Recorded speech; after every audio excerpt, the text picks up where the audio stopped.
Imagine you didn't have breakfast this morning. How would that make you feel? Hello, Sage. This is Cody. Or how? Wait a minute. Oh, oh yeah, yeah, yeah, oh yeah, yeah,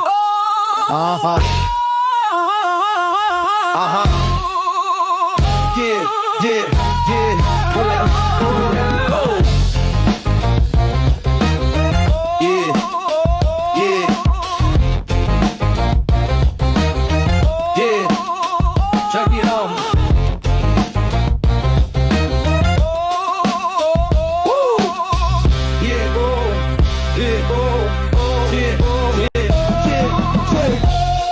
Hear the echo in the night sky, with stars and headlights entwine. Tales of diesel and determination, living life beyond the white line. There's a stretch where silence roars, sirens hum a solemn tune. Every journey writes a saga in the glow of the highway moon. Sage outcast porches, where the big lows, big roads meet. Talking miles, talking metal, every ridge, every ride, every week. Sage outcast porches, From the yard to the last white line. if it's trucking and bones, Deep hustle, tune into that state of mind. Keep the fire burning bright, while the world wave the night, through the miles, till the time we ride on. in the endless climb. In the endless climb. In the endless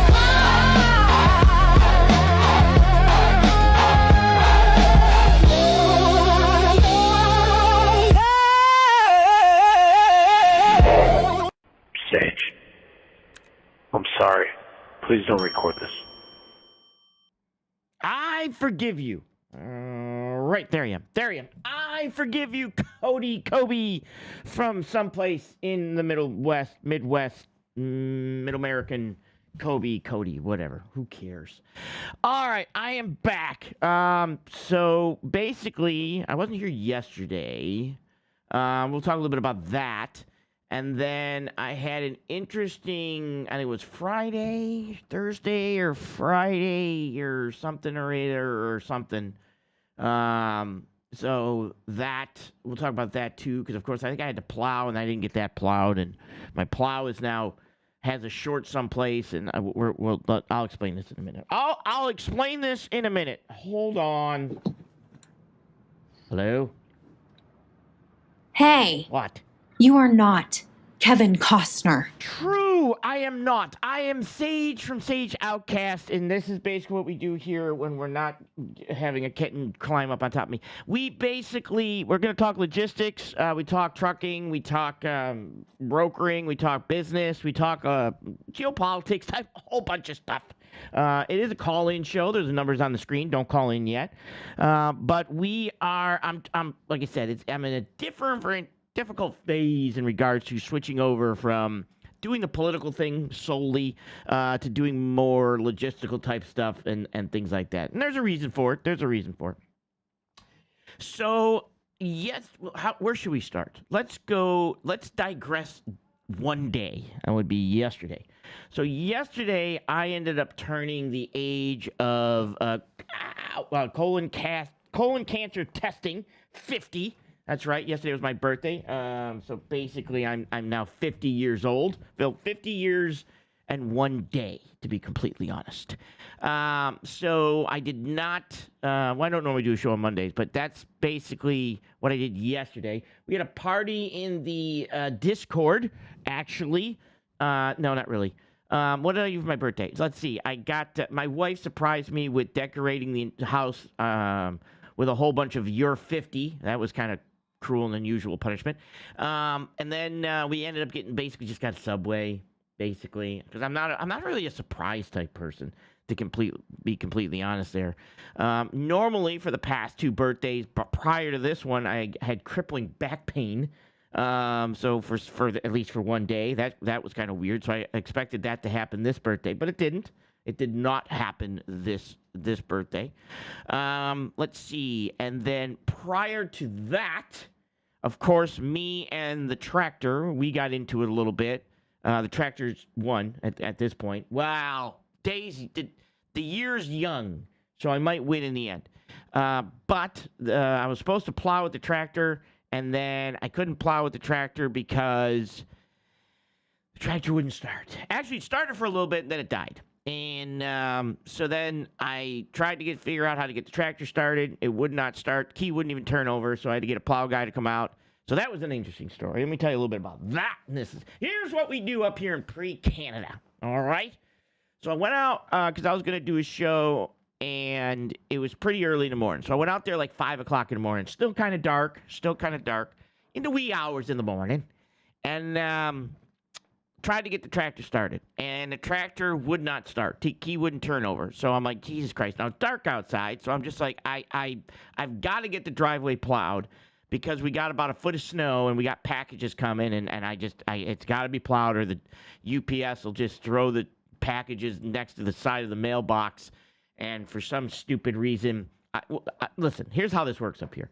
So down at the bottom of my driveway, which is a long and windy driveway, pretty steep, and not paved at all, it's kind of gravel, I have a free sign and a pallet. And I have never lived in a place that you literally could almost put trash, not in the bags, at the bottom of your driveway, and if you put the word free, it's gone. I'm not joking. Like, you literally can just put the word free, and it's gone. I mean, it's so bad that we get pallets and stuff when they deliver our wood pellets. I put a pallet down there because it's kind of grass and to keep it up from like any type of mud or any dirt. I put a pallet down there, and I would normally put things down there that we wanted to get rid of. You know, let's say we new lawn furniture or something, and wanted to get rid of the old lawn furniture and so on and so on and so on. They took the pallet. Like, who does that? Like, the pallet. They took... Mainers. They took the chair and the pallet. So I had to try to stake the pallet, and they took the stakes and the pallet. And so I'm like, this is ridiculous. So the UPS driver or FedEx driver, fill in the blank driver, whatever, not the mail lady. She's got, I think, studded tires or something. If they can't get up the driveway, they just leave the packages at the bottom of this driveway, and there happens to be a free sign down there. So it's kind of like, oh, God, are they going to end up taking my shit that are in the boxes? Luckily, they don't put it next to the free sign. Thank God. But I've got to get the driveway plowed. I got to get it plowed. So it's about 5 o'clock in the morning. You know, sunrise, not even here yet. Wee hours of the morning. It's always darkest before the dawn type situation. And I can't get the tractor started. So I'm like, well, at the top of my house, I'm up on a hill, I see plow truck or drive by. And I'm like, well, it's busy. It's snowing out. There's got to be plow trucks driving by. So I just say to myself, what's the worst thing that can happen is, me standing on the corner, down at the side of the road, waiting on cars to drive by. Now, in any normal society, you would think to yourself, that could go seriously bad so quick. But up here in pre-Maine, and, the way I try not to go out in society, I didn't think it through. I didn't completely think it through, okay? So I went out to the bottom of the driveway, and, of course, I'm just standing there walking around in the middle of the snow-covered streets because it's still snowing, and there's plows going by. Thank you so much for the subscription. I don't know how long you'll stick around, but after this story, who the hell knows? So I'm down at the bottom of this driveway in the middle of the woods. Not really in the middle of the woods, but I'm on a truck route. This is getting even better. I'm technically on a truck route. Down at the bottom of the driveway, standing in the middle of the street, waiting for cars to drive by, and flagging down trucks with white plows on the big front of their vehicles. So, of course, I see two go by when I'm at the top of my house, and I'm like, well, shit, this is pretty good odds. I'm going to go down there and wait down there. Well, that didn't work out. Because the one plow truck that drove by was like a state plow truck. That motherfucker's not plowing my driveway, even though I did try. Time out. I have this vision of Sage standing down there, and this plow coming through like cartoon-like, and just casting the snow upon him, and he's standing like the abominable snowman. Yeah, well, that did not happen, thank God, because nobody would have found me until summer, and I've recently found out, according to some X-Bases, snow doesn't even melt anymore, and it can't be burnt with fire. That was a true statement. Somebody said that in a space. I'm not making that up. Anyways, let's move on. So I went down there, and I'm basically standing in the street there, and of course, plow guy, that plow truck's not going to work. We got to wait for another one. So I go down there, and a smaller plow truck comes out. So of course, here I am going out, running into the street there. I'm basically saying, whoa, stand by there, plowman, with your powerful piece of curved metal on the front of your vehicle. Don't go nowhere. And I basically say, hey, can you plow the driveway? He's like, no, technically we can't because but I'm like, how much to plow the driveway? He's like, I have no idea. Technically, I work for the construction company right now, and all I do is plow the Navy base because we have a Navy base. So he was coming back from the Navy base. He says, and I don't know what we charge for doing the driveways and stuff, but you can call.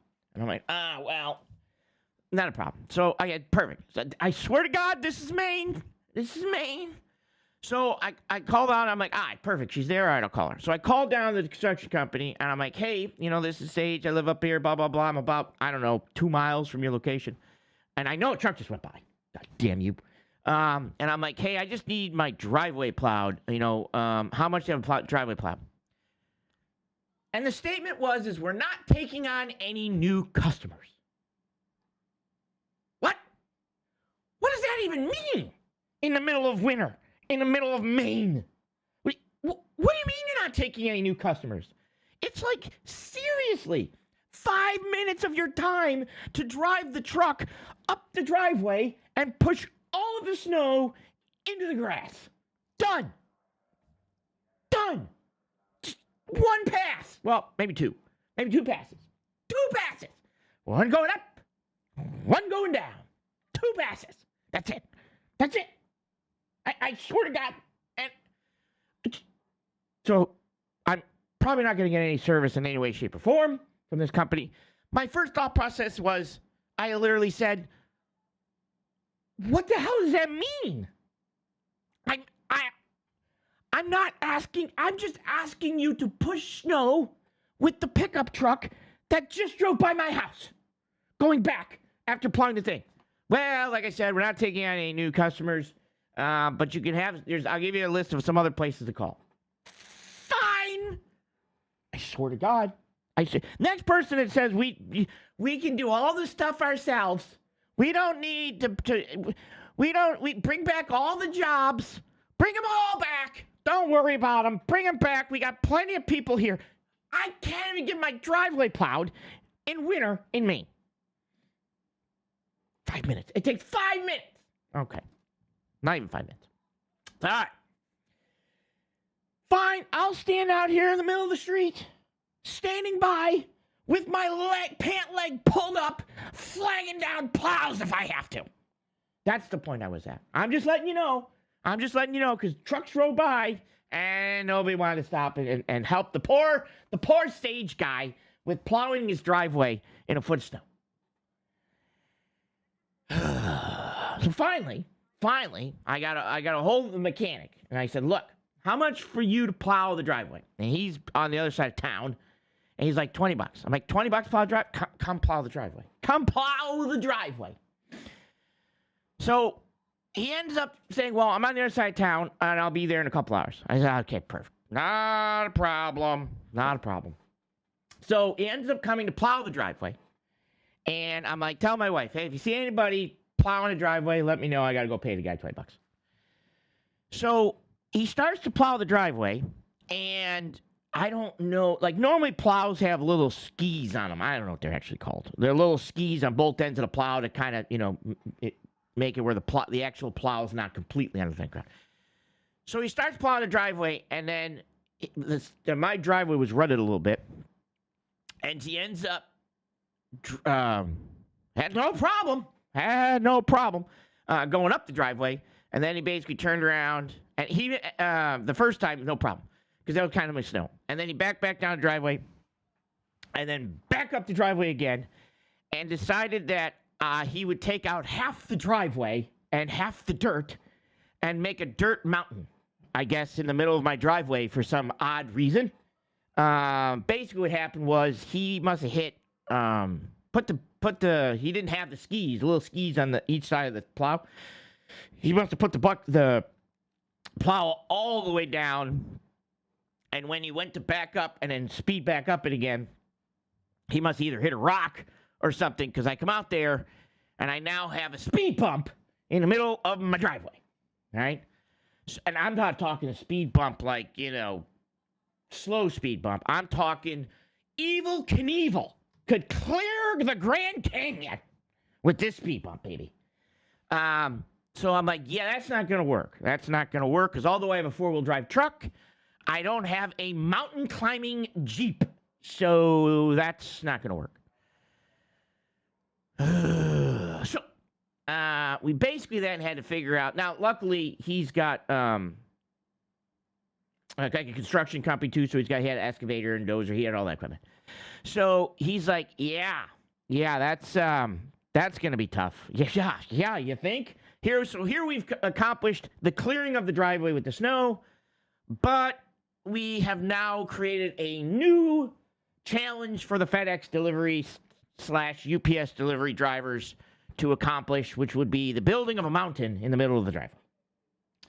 Your problem is you just want everything perfect. Occasionally, yes, I do. I want everything perfect. I absolutely do.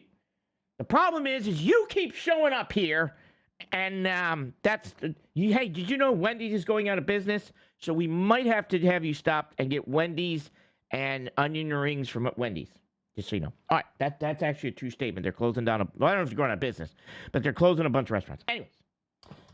So then he comes down and kind of smooths the driver out, smooths that out. Because I can't get my tractor running, or I could do it with the bucket. Well, yeah, I probably could do it with the bucket. So I can't get my tractor running. So he comes down here and he smooths that all out. So the driveway's all cleared. Perfect, good to go. So I thought the tractor wouldn't start because the filter for the hydraulic line, I know this is a long story, most of the people left here. The filter for the hydraulic fluid, the gasket must have got cold and shrank and then warmed back up and then expanded and blah, blah, blah, blah. So I thought the sensor went where it wouldn't let me run. The tractor won't let me run if I'm out of hydraulic fluid. Smart people. But I ended up topping off the hydraulic fluid and filling that up and then letting it sit for a little bit, and it still wouldn't start. So I went and found the if the key won't turn, my first thought process is electrical. And then I went over there to the fuse box and opened that up and tripped the fuse. Put a bigger fuse in, because that's what us, electricians basically do. If the small fuse won't work, put a bigger fuse in. And then I just put a bigger fuse in and a bigger fuse in until I ran out of the size of the fuse that would fit in there. I'm like, yep, guess it's actually broke. Because since it was blowing a 10 amp fuse, I might as well go with a 20 and 30 and then deem it broke. Just so you know. Because that's usually how I do stuff. Because normally if I put a fuse in and I just put a bigger fuse in and it doesn't catch on fire, then I fixed it. Even sometimes when it does catch on fire, I still believe I fixed it. I just broke something else. That's kind of how I look at things. I fixed the problem. The engine's running, and now I have a completely different problem. It's on fire. You see? So I fixed one. It started. I know most electricians would say, no. That fuse tripping was the reason that the fire started. You would believe that, but I don't look at it like that. I look at it as a completely and separate problem, and I fixed the first problem, and the fire is a second problem. And then I usually have to go back and fix the fuse situation. But this one would not start. So now I have to buy and of course, trying to hold the meter and trying to find the wires is next to impossible. So I'm trying to find the fuse tester thing, Jake. I went to Napa yesterday, but they didn't have one. So you can plug it into the socket. It's got it's like the, I don't know, U-shaped thing. U-shaped fuse. I don't know the names of them. Don't really care. But you can plug it into there and it'll basically click because it opens and closes, because there's a short. And then I just start finding the wires until it stops clicking. And then I know that's the wire that's short now. So that will be my mission after I no longer have snow. I got to do a bunch of fixing on the tractor. I've got to find a bunch of new friends for Discord because I'm tired of these ones because they keep picking on me. And that'll be my New Year's resolution in February. That'll be my Chinese New Year's resolution because right now it's the Chinese New Year. today. Stop making it easy to pick on you. Well, that's yeah. I absolutely do that too. Burger King. Are you going to Burger King today? Most likely. Okay, yes, that in our Discord, and then we'll go on with the show. In our Discord, we have a guy named Truck Diver, as in he's diving. Well, we don't know if he's a diver or if he takes bodies out to swim with the fishes. Either way, or if he doesn't know how to spell driver correctly, or if he doesn't know how to spell driver correctly. So we. It's a little bit of all three of those. Yeah, it's a little bit of all three. Okay. So we basically we had him going. He started doing a poll. This is the fun we have in our Discord. We started to do a poll in regards to onion rings or French fries, McDonald's or Burger King, whatever he wanted to go to, right? And we basically got him to go to Burger King because that's the only one he could get into. So we actually, if I can find, it's not going to be in here. It's going to be here. We actually have a song of the summer. Which is it was written by Truck Diver. Actually, it wasn't, but we're going to say it was. And the song of the summer is the Burger King song for Truck Diver. Let me see if I can find it here. I need to have this keyed up. Here it is, the song of the summer. Right where we go. Hang on. Song of the summer, and then we'll get on with the show. Patch this truck diver. Spelled wrong, but he wears a crowd. Got a coffee and a paper cup. Radio talking way too loud. All day chasing dotted lines. All night chasing one sweet thing. He can smell it from the off-ramp. Makes his home breathe hard, just saying. He's a king of the drive-through lanes. Pulling up after long days. Lockers on the dash, hot and steamy. Rides in the back, soft still creamy. Onion rings and a cardboard crown. Grease stain map of every town. He's a long haul legend, living in street. Truck diver, living for that Burger King. He'll back and wade to the corner spot. Tag like grow on a paper crown. Ketchup stain on his flannel shirt, but he wiped the that trophy down. He says grace while the road in the meal. Takes a bite and forgets his cares. Every mile feels worth the grind, but at first takes waiting there. King of the drive-through lanes. Pulling up as a long days. Wipers on the dash, hot and steamy. Fries in the back, salt still bleeding. Onion rings and a cardboard crown. Grease stained light above every town. He's an on-haul legend, living in street. Truck diver, living for that Burger King. Long Haul Legend, song of the summer, Truck Diver, living for that Burger King. Now the Is that problem, AOC singing that? that is AOC singing that 100%. Now the problem is actually he's the problem. Truck Driver actually brought to me a Sono, whatever the AI song creating app, because he was one of the first ones to do my Middle America. So he brought this to me, and now I'm kind of addicted. So I'm just kind of creating crazy songs backstage in the thing. But anyway, song of the summer. Thank you, Truck Diver, for being the guy that brought us that great tune. You guys, I'm telling you what, when you're singing that this summer, I want you to remember you heard it here first. I'm gonna get that on all the charts. All right, now that we're done with that, okay, let me fix this problem over here. Okay, we're gonna do a little bit reactionary type stuff too. Oh, first of all, what do we got going on? Let me see if I can find my stuff. All right, now we're going to talk trucking. Since I've talked my plow stuff, and currently I've taken my, I'll have to fix my tractor with that part, which I'm working on it. Let me do this over here because I don't want to show that. But yeah, so that was the story I've had over the last couple days. Non-crippling back pain, didn't happen. Awesome. Birthday went well. Tractor went bad. Driveway's partially fixed because I had a hole big enough in there to start a pond. And then, so that's fixed. I did not get arrested for solicitation while trying to flag down a plow truck to plow my driveway, half clothed in the middle of winter in Maine. That's probably going to be clipped and probably taken out of context, but we're going to let it go. We're just going to let it go. We're just going to let it go. All right. Let's kind of do what we want to talk about. So, want to talk a little bit about freight. Oh, yeah, the Reverend Jesse Jackson has passed.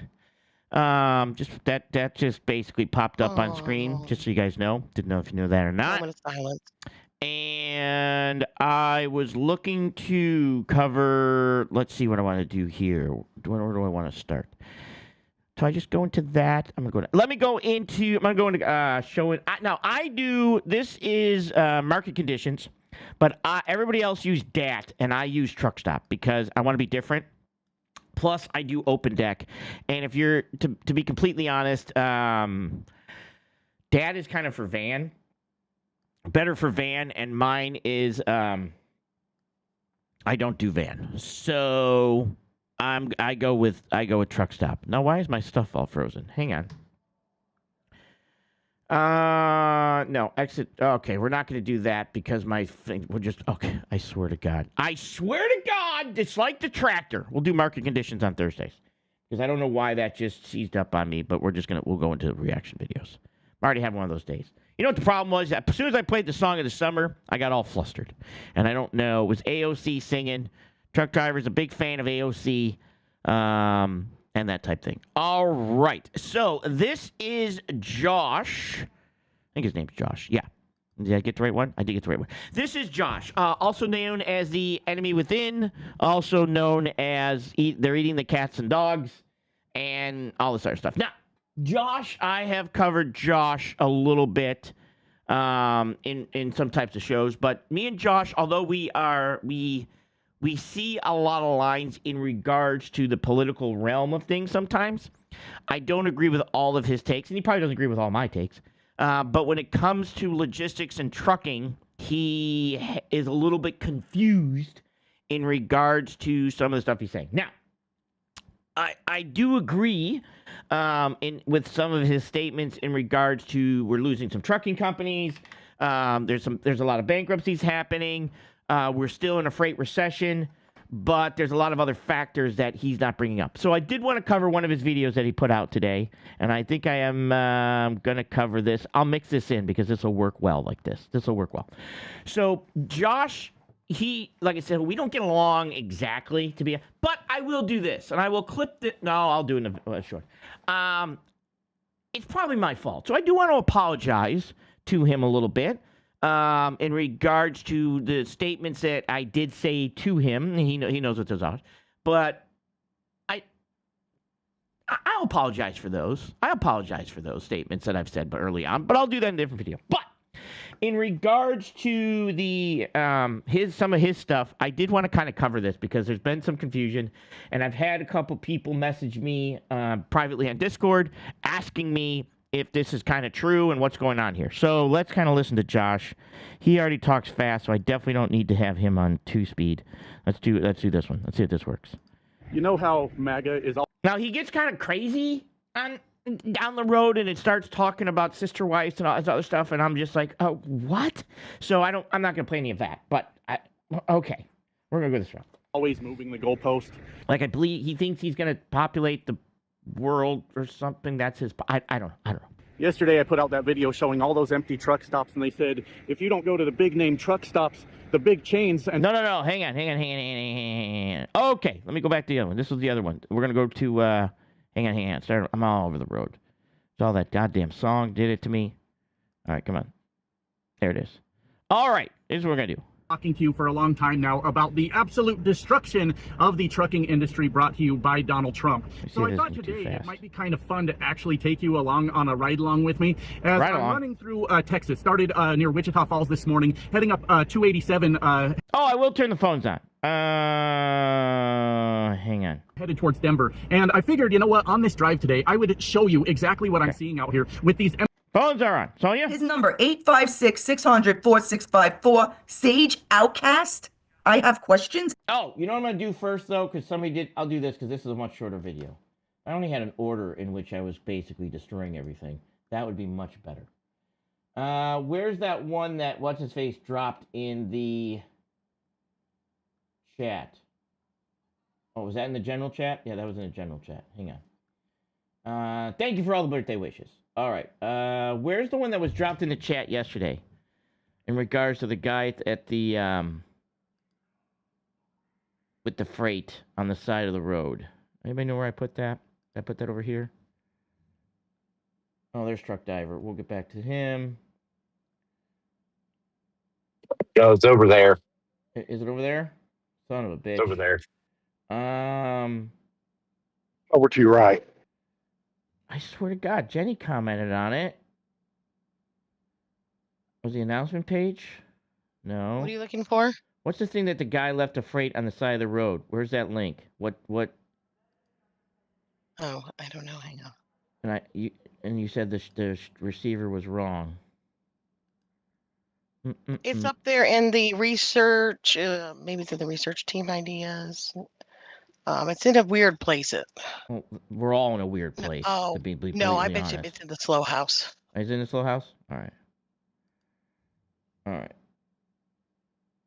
Because I know who dropped it. No, I don't see it in here. Did you take it out?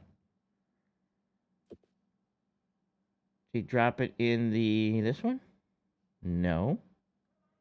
Truck Diver, have you been deleting things again? I know. Who's been deleting my stuff? Somebody find that. I'm going to play this video.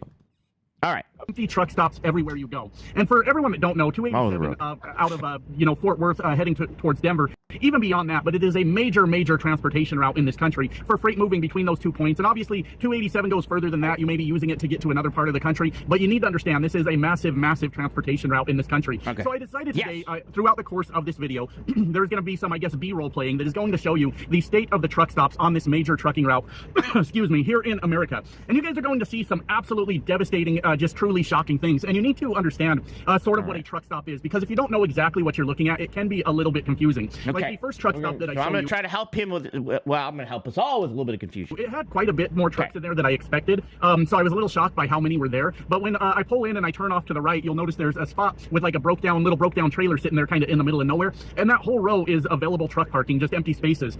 And as we go through the video, you'll see that there are so many truck stops on this route that are just completely empty, or very few people are at them, period. And all right, so we're going to roll into the truck stop here. About a truck stop, my friend. With Josh, the they trucker. are normally like this bustling small city. You know what's in this truck stop? Burger King. Our oasis out in the middle of nowhere for truck drivers all over the country to stop and do whatever we need to do. Use the bathroom, get fuel, get a shower, get something to eat, whatever we need to do there. That's where we go. That's our lifeline out here. And you know, we talk a lot about the truck drivers that are losing their jobs, but I want to give a shout out to the truck stop employees out there, because they get paid jack shit and they got to deal with like filthy, disgusting truckers all the time. And I'm not above that. Trucking is an absolutely disgusting job. All right, now, he's rolling into a truck stop, and the truck stop does look kind of empty. Looks like there's nobody really parking here. I can only imagine the gallons of piss bottles they are pulling out of the trash cans every day. And look, I just have to deal in the reality here, my friends, of what this really is. They haven't come up with an efficient way for a truck driver to use a bathroom and piss. Problem is, maybe you guys can see what the problem seems to be with him at this truck stop that seems to be somewhat right now, as this whole industry has slowed down dramatically. And that's the thing that I've talked to you guys about. It's not just the truck driver, right? When you see the truck driver losing their jobs, you see trucking slowing down. I mean, the domino effect from that is just absolutely massive. All right, he's just going to roll in here. And we'll never ever hear about like mass layoffs at a truck stop or anything like that. And that honestly is kind of a tragic thing. But I want to be very clear about that. Some of these places look like there's still stuff going on. Sure, absolutely. But the fact that it's not bumper to bumper trucks, you're searching for a parking spot, you don't have a line waiting at the fuel pumps to get in and out of there, shows you that True, very true. So it's not bumper to bumper trucks at the truck stop out in Midwest, technically. Actually, I'm gonna try to get back into truck stop, and while I'm talking here.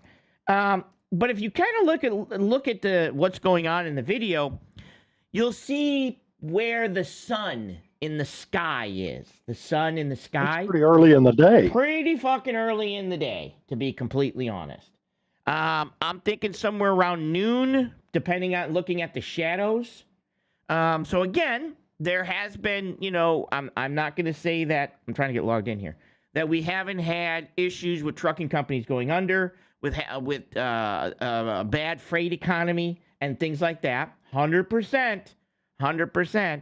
But what I cannot do, okay, finally got market conditions up. All right, we're going to take a look at market conditions. Now, this is a truck stop. He is out here in Texas, and he's going to, I think he was heading up to Colorado. Now, if you guys were to take a look, now this is van. He's pulling a van.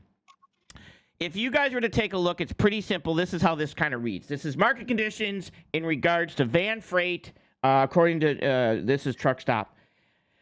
Blue is cold, meaning not a good area for freight. And I'm gonna do loads to trucks so we can see both. In regards to freight, he's heading up towards the panhandle of Texas. So he's going up West Texas over here, and he's heading up the panhandle of Texas, and he's going into Colorado Springs. And his next video, he's even going to say some of the truck stops that he's at. Well, the issue is that the truck stops that he's choosing, one, it's the middle of the day. I don't know if you guys know this or not, but trucks are driving on the roads in the middle of the day most of the time. Most of the time when your truck stops are filling up is at nighttime. Try going to that same truck stop at, 10, 11, 12 o'clock at night, and it'll probably be a whole nother parking situation because trucks are rolling. They're driving. I don't know what day it was. It could have been a Saturday or a Sunday. It could have been a Friday. I have no idea. But he's kind of rolling through. Now, also, there's not a lot of trucks and not a lot of freight in this area. If he were to do the same thing in, let's say, Cleveland, Ohio, Philadelphia, San Antonio, Cincinnati, not San Antonio, I'm sorry, St. Louis, Cincinnati, you're going to have a different result in regards to that. All right, I got to pull this out of here because I can't show that. All right, so let me go ahead and play this a little bit here because he gets off the rails. There is a definite slowdown in what's going on out here. And you don't have to take my word for it. You guys. Now, is there a slowdown? Yes, there is a slowdown. And we're going to show some charts. And I know charts are, one of the charts that we're looking at right here, where's Ken Adami, the freight nerd? There it is. One of the charts we're looking at right now is January from 14 to January 2026. This blue line right here, this blue line is kind of, that's when trucks started. That is the spike in trucks end of month that came in because of COVID. So when we had COVID and there was high freight volumes and they were throwing all kinds of money into the industry and everybody and their brothers were getting loans and PPP and EIDL loans and extra money a month and unemployment and $600 extra a week in unemployment and all the money that was being thrown at businesses to stay afloat. Tons of trucks came in, tons of freight volume out there. Lots of you were spending a lot of money because you had more money than you've ever seen before. And also a lot of trucking capacity came into the market. Well, when those freight volumes dive back down again because you're no longer getting a lot of freight, you're no longer getting a lot of free money, you stop spending so much. And when you stop spending so much, we started to see the slowdown of freight because businesses weren't getting free money, you weren't getting free money. And then you can see this line right here starts to go back down to the orange line. And the orange line was the pre-COVID trend. That's how trucking companies were going. A nice, steady, consistent upward line as more people came in, as we had more population coming in. Just nice flow in there. Well, as you can see, the spike of trucking companies that opened up during COVID is starting to come all the way back down to that line. So we had too many trucks in the industry. So yes, we do see a lot of trucking companies that are going under. Some are the new guys that came in the industry. Some are the new are some of the old guys that just are getting out of the industry. And obviously tariffs don't help us, but we'll have that on another conversation. So he's not wrong per se. The issue is that you can't, it's a little misleading to drive into a truck stop in the middle of nowhere, basically, in an area that doesn't have a lot of freight or a lot of trucks running that lane during the middle of the day and say, see, no trucks. Well, yeah, they're on the interstate moving the freight that's in the trailer. know that have been watching the channel for a while that I started talking about this a while ago because it was shocking to me as a veteran truck driver to see these slowdowns at the truck stop. And when I started talking about it, that was before the trucking companies started closing down. That was before Donald Trump got 100,000 truck drivers fired from their jobs over the last year. The point I'm trying to make is the observations do matter, and you start to see that there's real results and real people lose. I'm no way defending either side of the political situation in this video. I'm just trying. In your messages. Huh? I sent it to you in direct messages, so you have that. Okay, thanks. Yeah, we'll play that one next. Yeah. I just kind of wanted to explain this. Livelihood over Donald Trump's bullshit. And honestly, no amount of arguing with me changes any bit of that. It is 100% the facts, right? Donald Trump's tariffs. It comes down to the tariffs. Well, it's not 100% of the facts, and it's not only the tariffs that are doing this. Just so you know. Partly the tariffs. It's Donald Trump's tariffs that have caused the American people to not be able to afford the things that they used to be able to afford. Sure, Our dollar that's one doesn't thing. go as far as it used to, my friends. Okay. And that obviously is a problem. But then you compound that problem with the fact that there's McDonald's and there's a Wendy's. Or is that a Wendy's? I don't know. Just let you know. Donald Trump has pissed off so many citizens of other countries all over the world. Yeah. They start going, well, fuck, we're not going to buy American products. Right, get out. And that causes sort of another domino effect here in America as more manufacturers and distributors and trucking companies are worried about moving and creating less and less product. Again, it's pretty bright out, pretty clear skies, pretty nice day to drive. Get down the road, get closer to your delivery. I'm looking at the shadows on the ground, so I'm going to say it's somewhere around, like I said, noon, out here is what happens. 11, but yes, like I say, you don't have 12, to take my word 1 for it. o'clock the numbers area. Are actually out there. The trucking companies were closing in large numbers during the holiday shopping season, which should you see what I'm saying not there? under any fucking circumstance be happening. That is the time for trucking companies to stay in business. And of course, the BLS, Donald Trump's BLS, put out their yearly numbers, and it showed that truck drivers lost 100,000 jobs. Now, we know that Donald Trump got pissed off at the head of the BLS because they were putting out, for the most part, I'd say accurate job numbers, and it was a reflection of Donald Trump. All right. So on the next video here, let me go. Nope, not that one. He kind of catches a little bit of crap because some of the people kind of say the same thing. Now, I also said the same thing. Always moving the goalpost. Yesterday, I put out that video showing all those empty truck stops, and they said, if you don't go to the big name truck stops, the big chains, and show we're not. Oh, look, I'm not MAGA, and I'm not moving the goalpost to be completely honest. And I don't think he's talking directly to me because I did mention some of the stuff. But I am kind of saying, hey, you're kind of cherry picking situations. That it is not it's not. There are other ways for us to deem if the economy is good or the economy is bad in regards to trucking. We have charts, we have statistics, you have trucking companies, we have bankruptcies, we have a measure of all kinds of stuff, to determine if the economy is good or the economy is bad. Empty truck stops in the middle of the day in an area that has lower freight volume to truck ratios is probably not the best route to go. It's an empty truck stop, then you're lying. And, you guys know how it is, always moving the goalpost. So let's see here. Let's see, what's this? Oh, TA. That's a big chain, isn't it? That's a well-known chain. 287, Lamar, Colorado. One of only 287, Lamar, Colorado. Okay. Beep. Now, this was definitely one of the truck stops. Again, it's pretty much middle of the day, it looks like, based on the shadows. And we're going to kind of go over here. Now, why am I pulling up this chart and kind of talking about this also in regards to, and this is the market conditions. This is, what do I got collect on here? Do I have the right one collect? Yeah. I have loads to trucks, and he's in Colorado. And Lamar is blue. And blue is cold. This is kind of cold, right?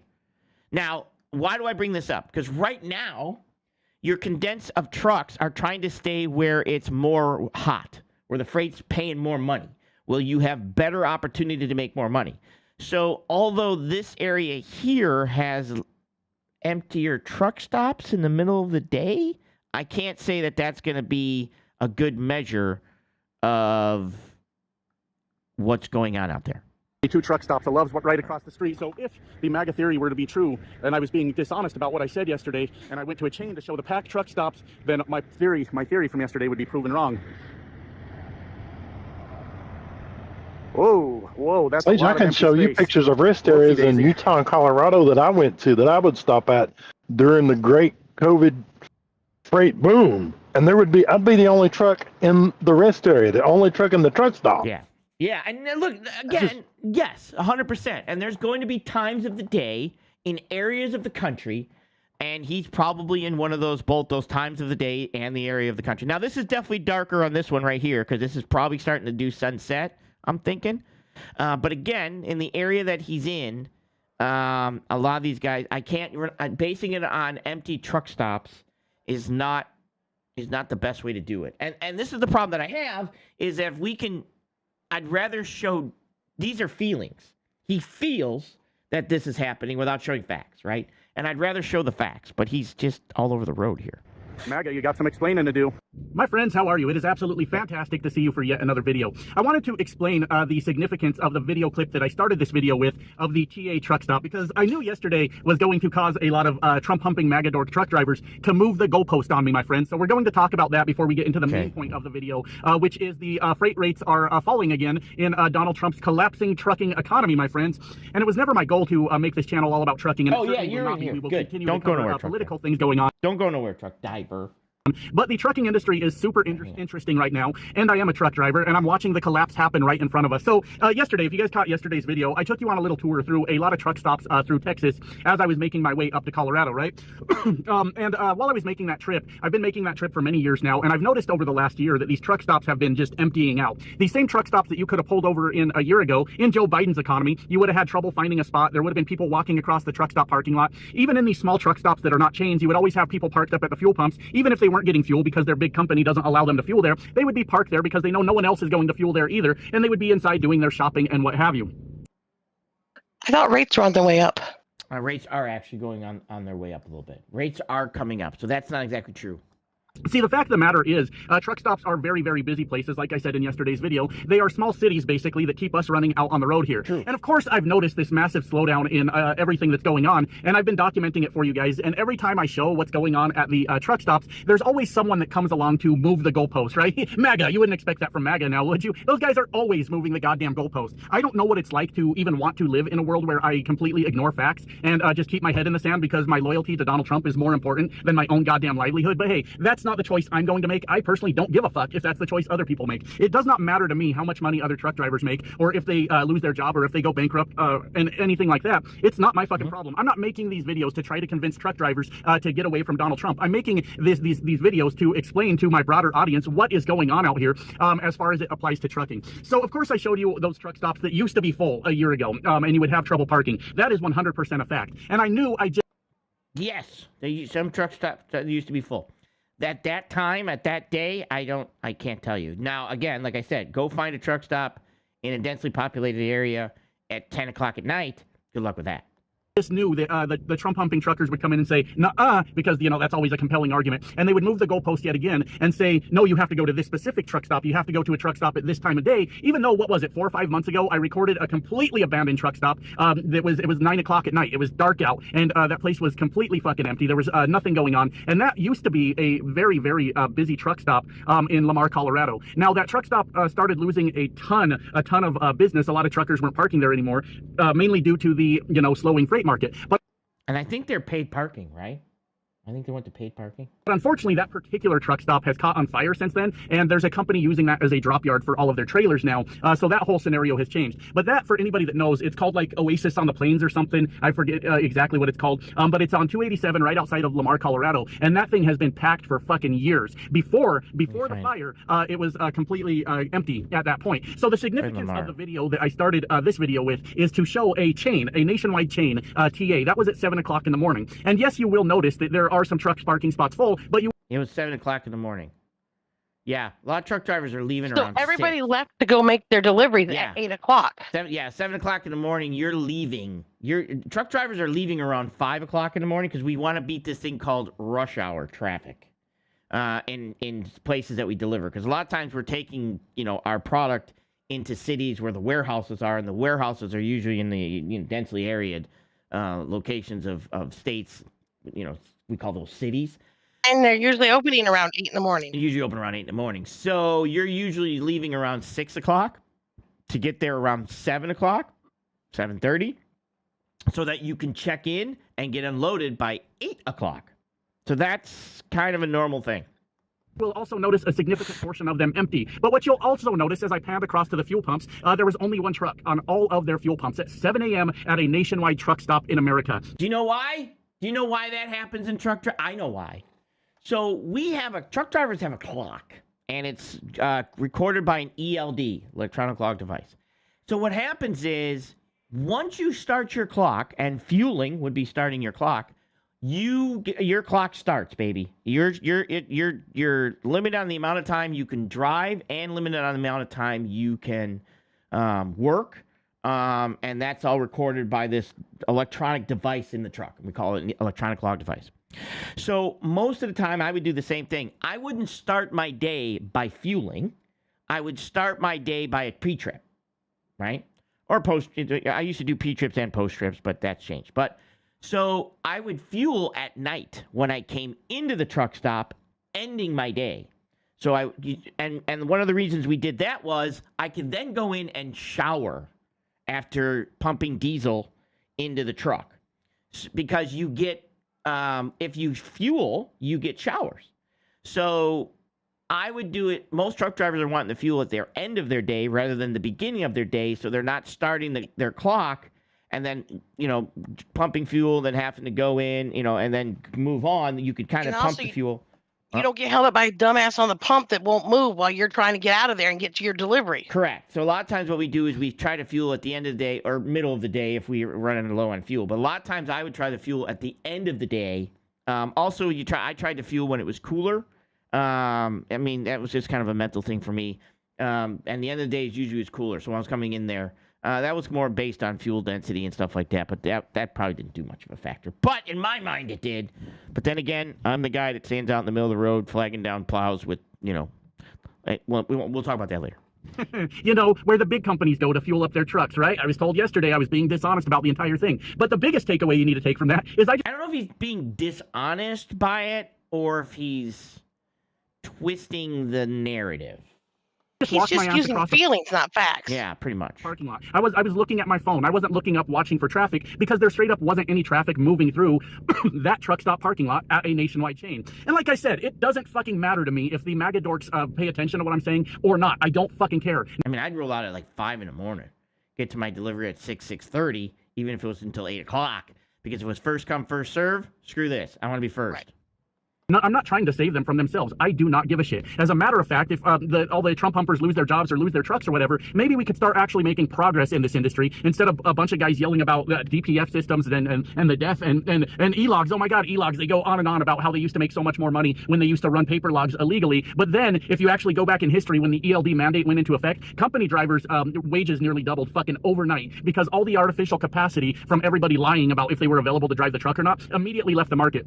So we started working half as much as we used to and making twice the amount on a mileage basis, which is a break even, but you get to sleep. Also, you get to park the truck and maybe enjoy a little bit of free time. Go out and get you something good to eat. Maybe, I don't know, hit up a fucking strip club, play some PlayStation if you want.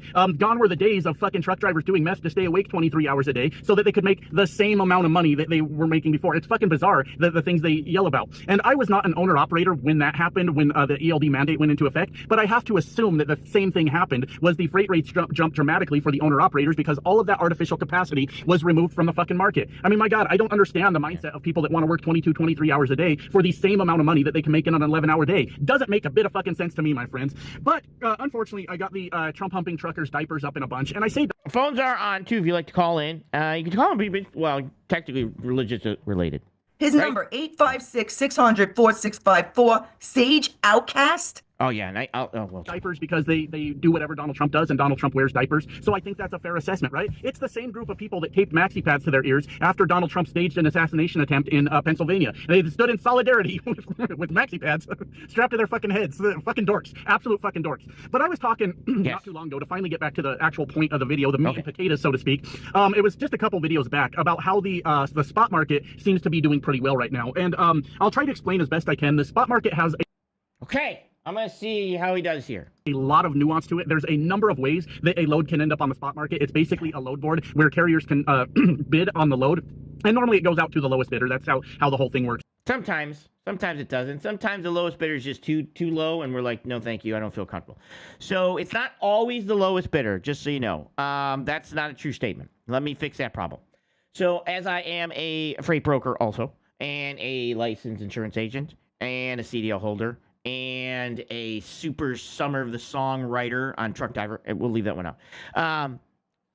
When it comes to posting loads on a load board for spot market freight, although, yes, price does come into play, if the the cheapest carrier has 72 accidents and 14 out of service violations and all kinds of stuff like that. That doesn't matter how cheap they're going to be.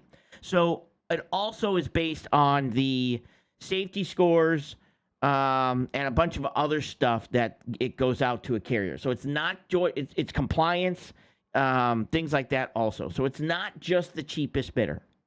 But the general way that they end up there is that a contracted carrier to haul that a load board where carriers can bid on the load.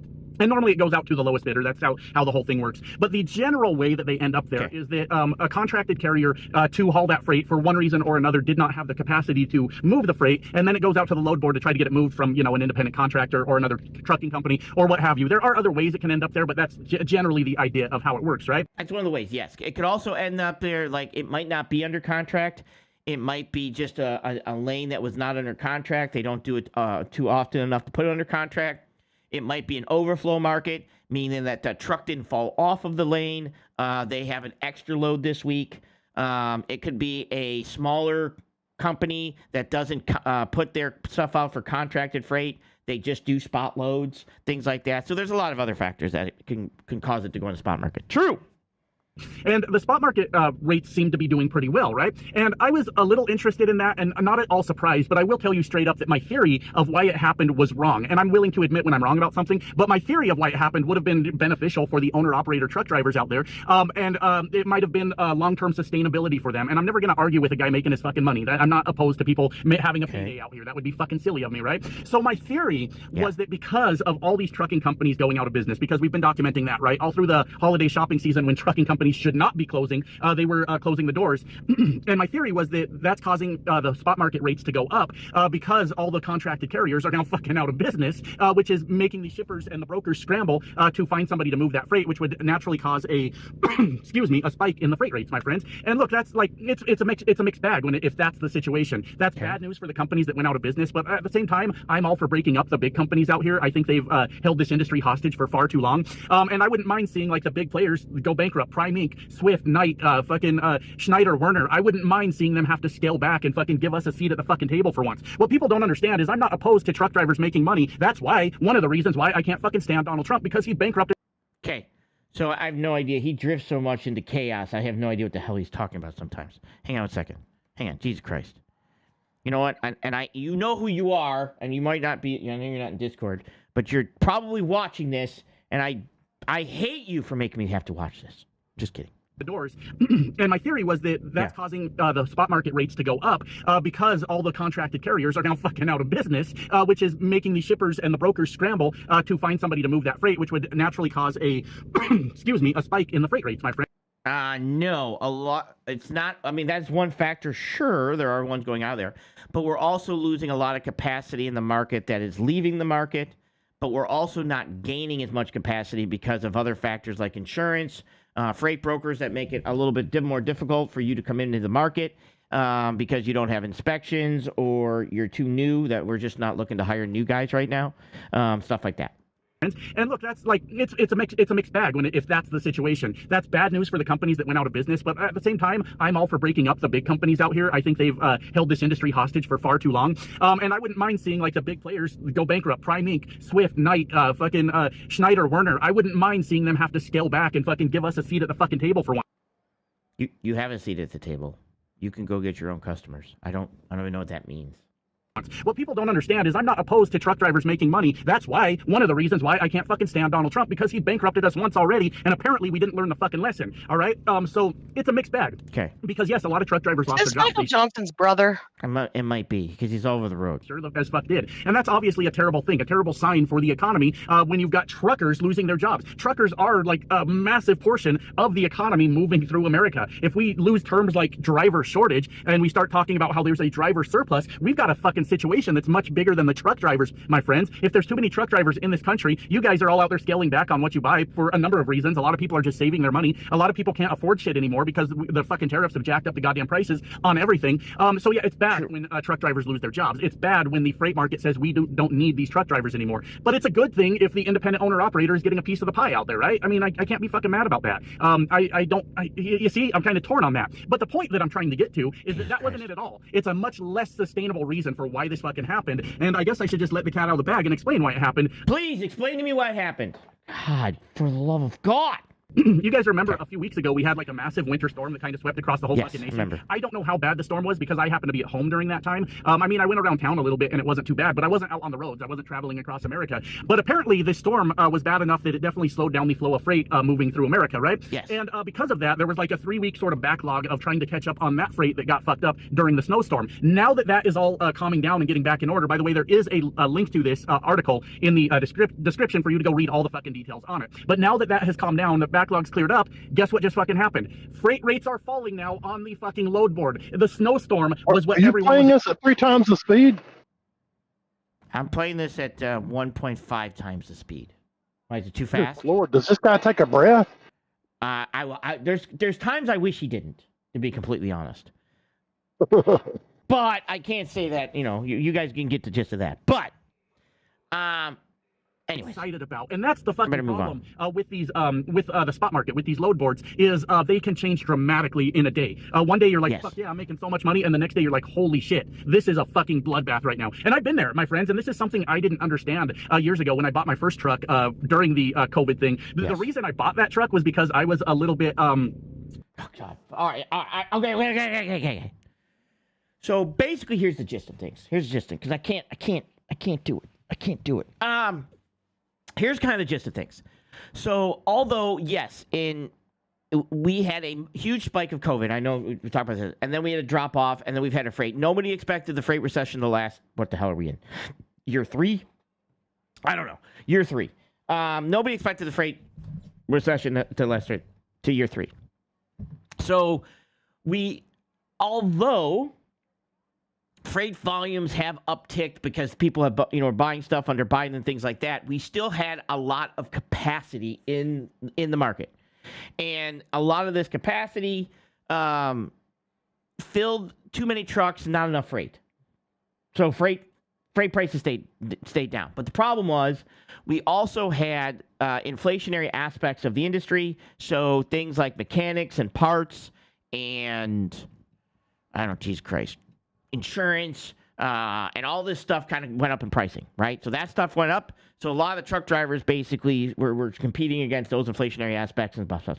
Okay, so then you had the industrial, Jesus Christ, infrastructure policy go through, and the Reduction Act go get passed, and that started to bring. Again, understand there's a difference between the price of goods and inflation. That started to bring inflation down, which means that the price of goods was no longer going up as fast as it was during COVID. Okay? So inflation is the speed in which goods go up. The price of these goods go up. So you can still have high costs and low inflation because costs for those items have not come down yet. Okay? So understand those are two different things, and people get this confused all the time, right? So the price of goods can be going up, and inflation can be going up, but the price of goods can still be up, and inflation is down, because that's just the speed in which prices are going up. Yada, yada, yada. Okay, so we had a ton of capacity. Now, the capacity is coming down because trucks are leaving the market, carriers are going under, some carriers are and businesses are just like, you know what? I'm done. I'm good with this. Also, we have companies that are pulling back on credit, right? So because businesses are running credit, we are now pulling back on credit. 2025, we saw a lot of chaos in the market in regards to, executive orders and tariffs and all this other stuff. So although people are like, oh, wow, all this business is coming back to, America, we need all the jobs. We didn't see that. We actually saw manufacturing go down, contract, not expand. And And so that's freight volumes and all this other stuff. So we see all this stuff going down. Now, at some point, understand that customers, and this is where truck drivers going to come in, customers took a beating when it came to prices.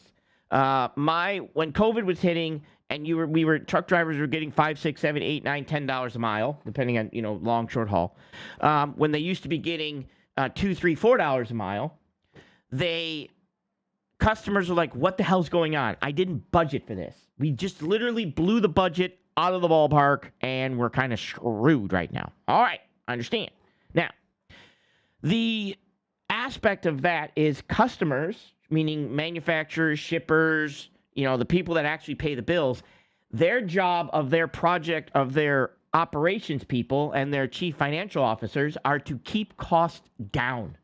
I don't know if you guys know this or not, but businesses hire people, chief financial officers and accountants and all this other stuff, who then eventually hire traffic managers or whatever you want to call the person that's loading the truck.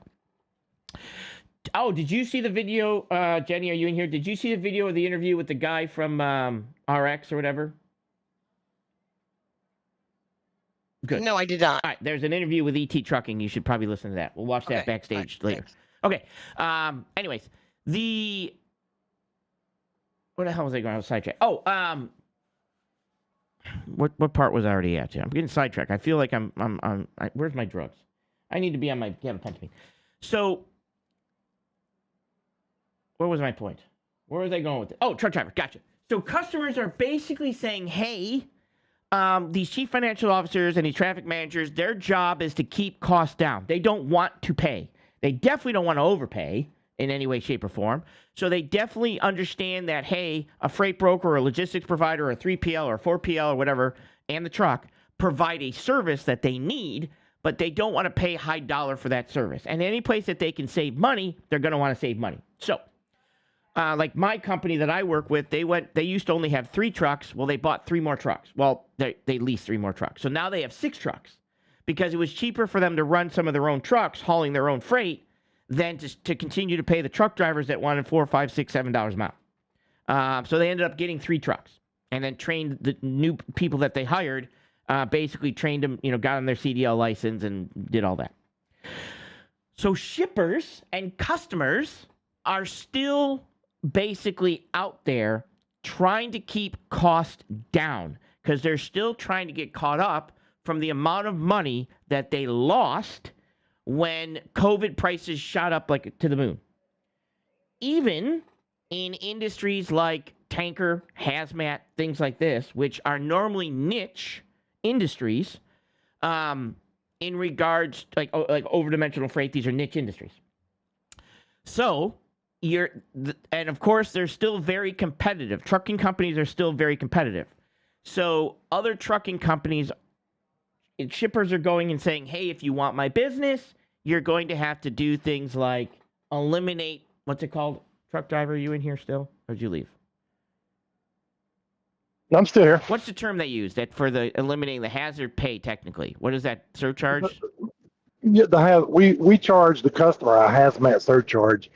It was usually about $80, and I got 64% of that. So our customers have wanted us to take off the hazmat surcharge, and we've also had to lower rates just to keep the business.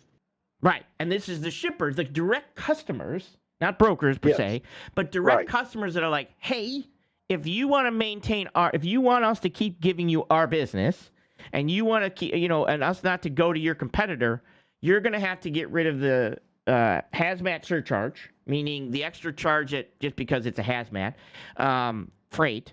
And now understand, when you're pulling a hazmat, one, you have to have you have to have $5 million in auto liability compared to approximately the $1 million that you need for a van. You also have to have, you get washouts. There's a lot more accessorial charges. Tankers are more, training's more, drivers have to have hazmat on their license, which they have to get after so many years. They have to take a test for that. Then they have to do a background check for that. And then, like I said, so the trucks are literally more expensive to run because of all of these other factors, and yet customers are still direct customers are still wanting them to lower their prices, lower their rates, lower their stuff, because shippers are basically saying, hey, we don't want to pay because we're still playing catch up, and we're going to milk this as long as we possibly can until you force us to basically have to raise our prices. That's business. I don't know what to tell you, but that's what customers do. My customers do it.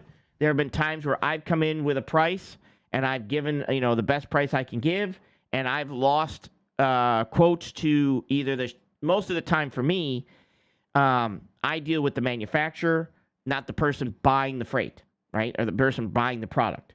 Well, I'll give a price, and if the person buying the product doesn't like the freight rate, they take the freight back, and they just handle the freight themselves because they think I'm too expensive. Well, there have been times where I've given my price, and that price wasn't good enough, and the person buying the product, not the manufacturer, but the person buying the product has basically said, we'll find our own trucking. Now, sometimes they do, a couple times they don't. I get a phone call back, but sometimes they do, and sometimes it goes perfectly fine, or sometimes it goes horribly wrong. But one of the things that I am finding out is that paying more money doesn't always get you better service, which I've known that for a while, to be honest. And a lot of people used to say, well, you just have to pay more money and you'll get better service. But that's not always true. I have paid top dollar and got shit service. Now, I never use that company again, but it's not always about the money, to be completely honest. Which I think a lot of people think that just because you pay more money, you're going to get better service. Not always the case. And to be completely honest, nowadays, it's rarely the case. I don't know. I don't know why that is, but that's one of the newer things. So this is kind of where some of the freight technically is going. So we've had this freight recession that has been going on. Now freight has been picking up, and it has been getting busier. And he's right. Some of the stuff is due to the storms. Some of the stuff is due to the drop off with the English proficiency. Some of the stuff is due to the fact that some guys are just like, you know what? I'm out. I don't want to do this anymore. I'm burnt out. Some of it are carriers going out of business, and that was trucking companies that have gone out of business. I'm trying to find this. But this is some of the charts that we're basically seeing, and we can see the charts. Like, we see the amount of freight volume. I didn't get it yesterday because yesterday, you check this out. Canada has Family Day as a holiday. You're supposed to spend time with. We have President's Day, and to them it was Family Day. So one of my people that I get a bunch of freight information from is in Canada. So I did not. They didn't send me my daily chart to be able to go over. So I'll go over that on Thursday. But anyways, he's out of control. Ignorant to how these things work, right? I saw people just making fucking money like crazy. And I said, my God, I've been saving up money too. I'm going to go buy a truck and I'm going to get that bag with them, right? And I went and got the truck. And the truck was kind of a lemon. I really fucked up when I bought that one. That was, for anybody that followed me on my other channel back then, I struggled with that truck. That motherfucker by itself was bankrupting me. It was terrible. But I always was thinking, well, I can always overcome this. I'll just get the goddamn truck repaired. I'll go run a minimum of a $7,000 week out here and I'll make plenty of money. And I was completely ignorant to how quick all of that fucking changes, right? And it wasn't too long after I spent like $12,000 to replace a DPF filter on the truck. Yeah, it was expensive. It was a motherfucker to do that. I got the truck back out of the shop, and I'm like, all right, time to go get that $7,000 week, and found myself having a hard time even breaking $5,000. And $5,000, when you consider your operating cost in a truck, isn't a lot of fucking money. And now remember, this was another reason. Right there. There was so much money to be made.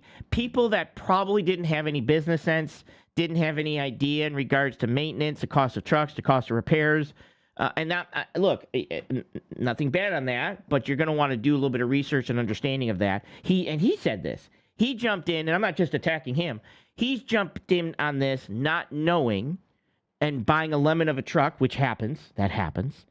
But just because the money was so good, he didn't care. He just jumped in as quick as he could because he wanted that money. He wanted some of that pot of money, that pot of gold at the end of the rainbow. I'll be honest, I'd rather just have a fucking plow at the end of my fucking rainbow. But anyways, actually a tractor with a fuse that wouldn't start a fire. It hasn't started a fire yet. I haven't reached that point yet. I haven't fixed it enough. Did he buy a truck or did he lease purchase a truck? that time. So he lease purchased the first truck and then gave that one back, and then he bought this truck. Like, he's in a new truck right now. He just went and bought another truck a couple weeks ago. And they were picking on him in regards to, hey, I thought if trucking was so bad, why would you buy a truck? Oh, hang on, I got the phone ringing. I got it. No, you don't got it. I'll get it. Hang on, let me get the phone. To accept, press 1. Pressing 1. Hey, Sage. Hey, what's going on, brother? So I was listening to your podcast, and you were talking about, like, some people think that you get more value if you pay more money. And I just wanted to add to your thought. You know, I read this book. It was an amazing book by Ellen Rohr, How Much Should I Charge? And one of the things that I learned from that book is the cost of doing business for every single business is going to be different depending on their advertising, their overhead, and all of these other things. And if you find somebody who can do excellent service, regardless of how much their rate is, you're going to basically try and balance out the value that you're getting versus what you're spending. There are businesses out there, they have a massive amount of money in overhead for advertising, but they've got crappy workers working for them. True. And so the value that you're getting out is going, or the value that they're charging you is going right back to their advertising costs so they can get more people. So it's that simple concept of you want to balance. You never really want to argue with what people are charging. You just want to figure out whether or not the value that they're offering is good enough. True. That's kind of what I do as a freight pro too. That's a great point. And I did get your message when you brought that, when you left a message for me, and I do appreciate that. But yeah, that's a great point. So do you, how do you see it? Do you believe, have you seen that maybe just because, like, the old mindset of I pay more money so I get better service is going away, or did you believe it was never there? What's your thought process? My thought process is I'm in the appliance world, so I got to see some companies that they would hire these shady tree mechanic guys that really didn't know what they were doing. They would charge you an arm and a leg to walk into your house and guess at what was wrong with your machine. And then they would quote a really high price after quoting a really low price to show up at your door. And the company's model was absolutely illegal because they would turn around and say, hey, we don't have any employees. We've got contractors. But the contractors are basically going out, charging a price, and then paying the company to feed them jobs, right? But they weren't allowed to go and do any work for anybody else. Otherwise, they would cut off of their jobs, which is highly, highly illegal. And some of those guys were absolutely horrible in how they did business. They would literally make their own parts out of, like, milk jugs, and you know, as long as it got out in 90 days, they were happy. And other guys, they would actually buy the factory original parts or an authorized generic part, and they would, you know, quote the prices and do quality work, and, you know, they were still charging an arm and a leg. And then I would come across the guys who were running their own kind of, like, individual business. They tried to figure out how to do fair work for a fair safe pay. They wouldn't charge an arm and a leg to, you know, completely rip off the customer. They had more business than they knew what to do with, because word got around. They're like, hey, he charges a fair price. He does really good work.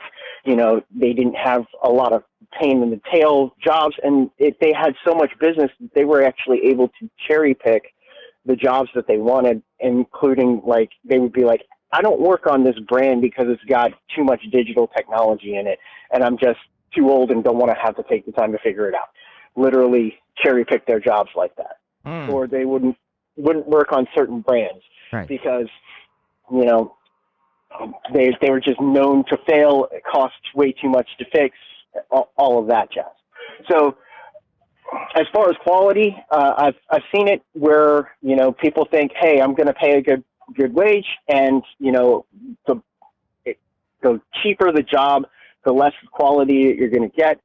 And I've seen it where, you know, you get somebody who's really cheap and they do quality work and they're out of business in a year because they didn't understand the three legs of the stool. Are you familiar with that concept? Yes, I am. Yep. Yeah, you can have it done fast. You can have it done well. Yep. You can have And it done then, cheap but you can't. too. Yeah, can't mix it up. Yep. And so the people who try and do all three, and they usually end up pricing themselves out of the market because at the end of the year, when it comes time to pay the taxes, they didn't figure in, hey, I have to pay taxes. I have to figure in overhead. I have to figure in maintenance. I have to figure in advertising because they never put a profit margin in it. Right. And a lot of people, they look at the cost and they're like, oh my God, people are trying to rip me off. Not necessarily. They're just trying to make sure that their business is staying in business and that they're able to pay their people. So do you work on Coyote front loading bucket washer machines? Because I might have one outside. Coyote? Coyote front loading washer machines. I got a Never heard of PTO, it. so if I've got to put a washing thing on it to make it look like a washing machine, I could do that. So it has a short in the motor. Yeah, that's what we're gonna say. Short in the motor. I need you to do that. No, but that's a great point. I appreciate you calling in, brother. Yeah. You have a good one. Yeah, you too. Thanks. Bye. All right. God damn it! He doesn't work on my washing machine, aka tractor. It's got a PTO. All TC's tractors. He works on them. TC blogs. TC's tractors. I think so. We'll have to look into that too, because I was kind of looking into that. All right, I gotta make you play this video here. It says Josh is. I can only handle so much of Josh. Yeah, there it is. That's the one. Visit the site. Okay. Let me drop this out of here. Hang on a second here. It's gonna be short. Hang on.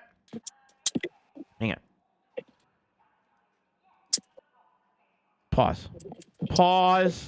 Okay. So somebody sent this to me. I think it was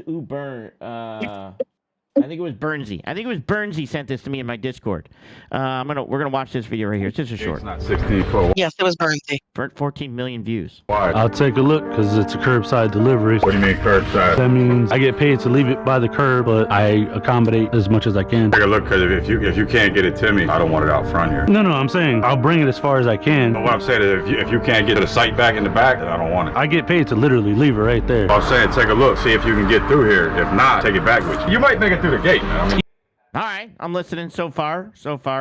All right. Either way, it has to get dropped off. I paid extra to have it delivered. You paid to have it delivered curbside. Here's what I'm telling you, buddy. If you can't get it through the gate, on the truck. I'm refusing the delivery if you can't get it to the backyard. I'll see what I can do when I get up there, buddy. Man, take it back with you. I'm refusing the load. I'm supposed to have 4x4s. Those are 4x6. All right, so he's got, this looks like it's a Home Depot truck. It's an orange truck, and it's got the forklift on the back of it. Spider, I think that's called. I can't remember. On the back of the truck. So I'm supposed to have 2x8. Those are 2x6. You just have to call the shipper and schedule a pickup. The wrong stuff. Don't drop. Do not drop. All right, cool. No problem. You gotta see what I deal with, right? My gate's not. All right, so basically his gate's not 16, not 16 foot wide. I'll take. His gate's not 16 foot wide. Why does he need his gate to be 16 foot wide? Truck's only 8'6". To fit the truck through it.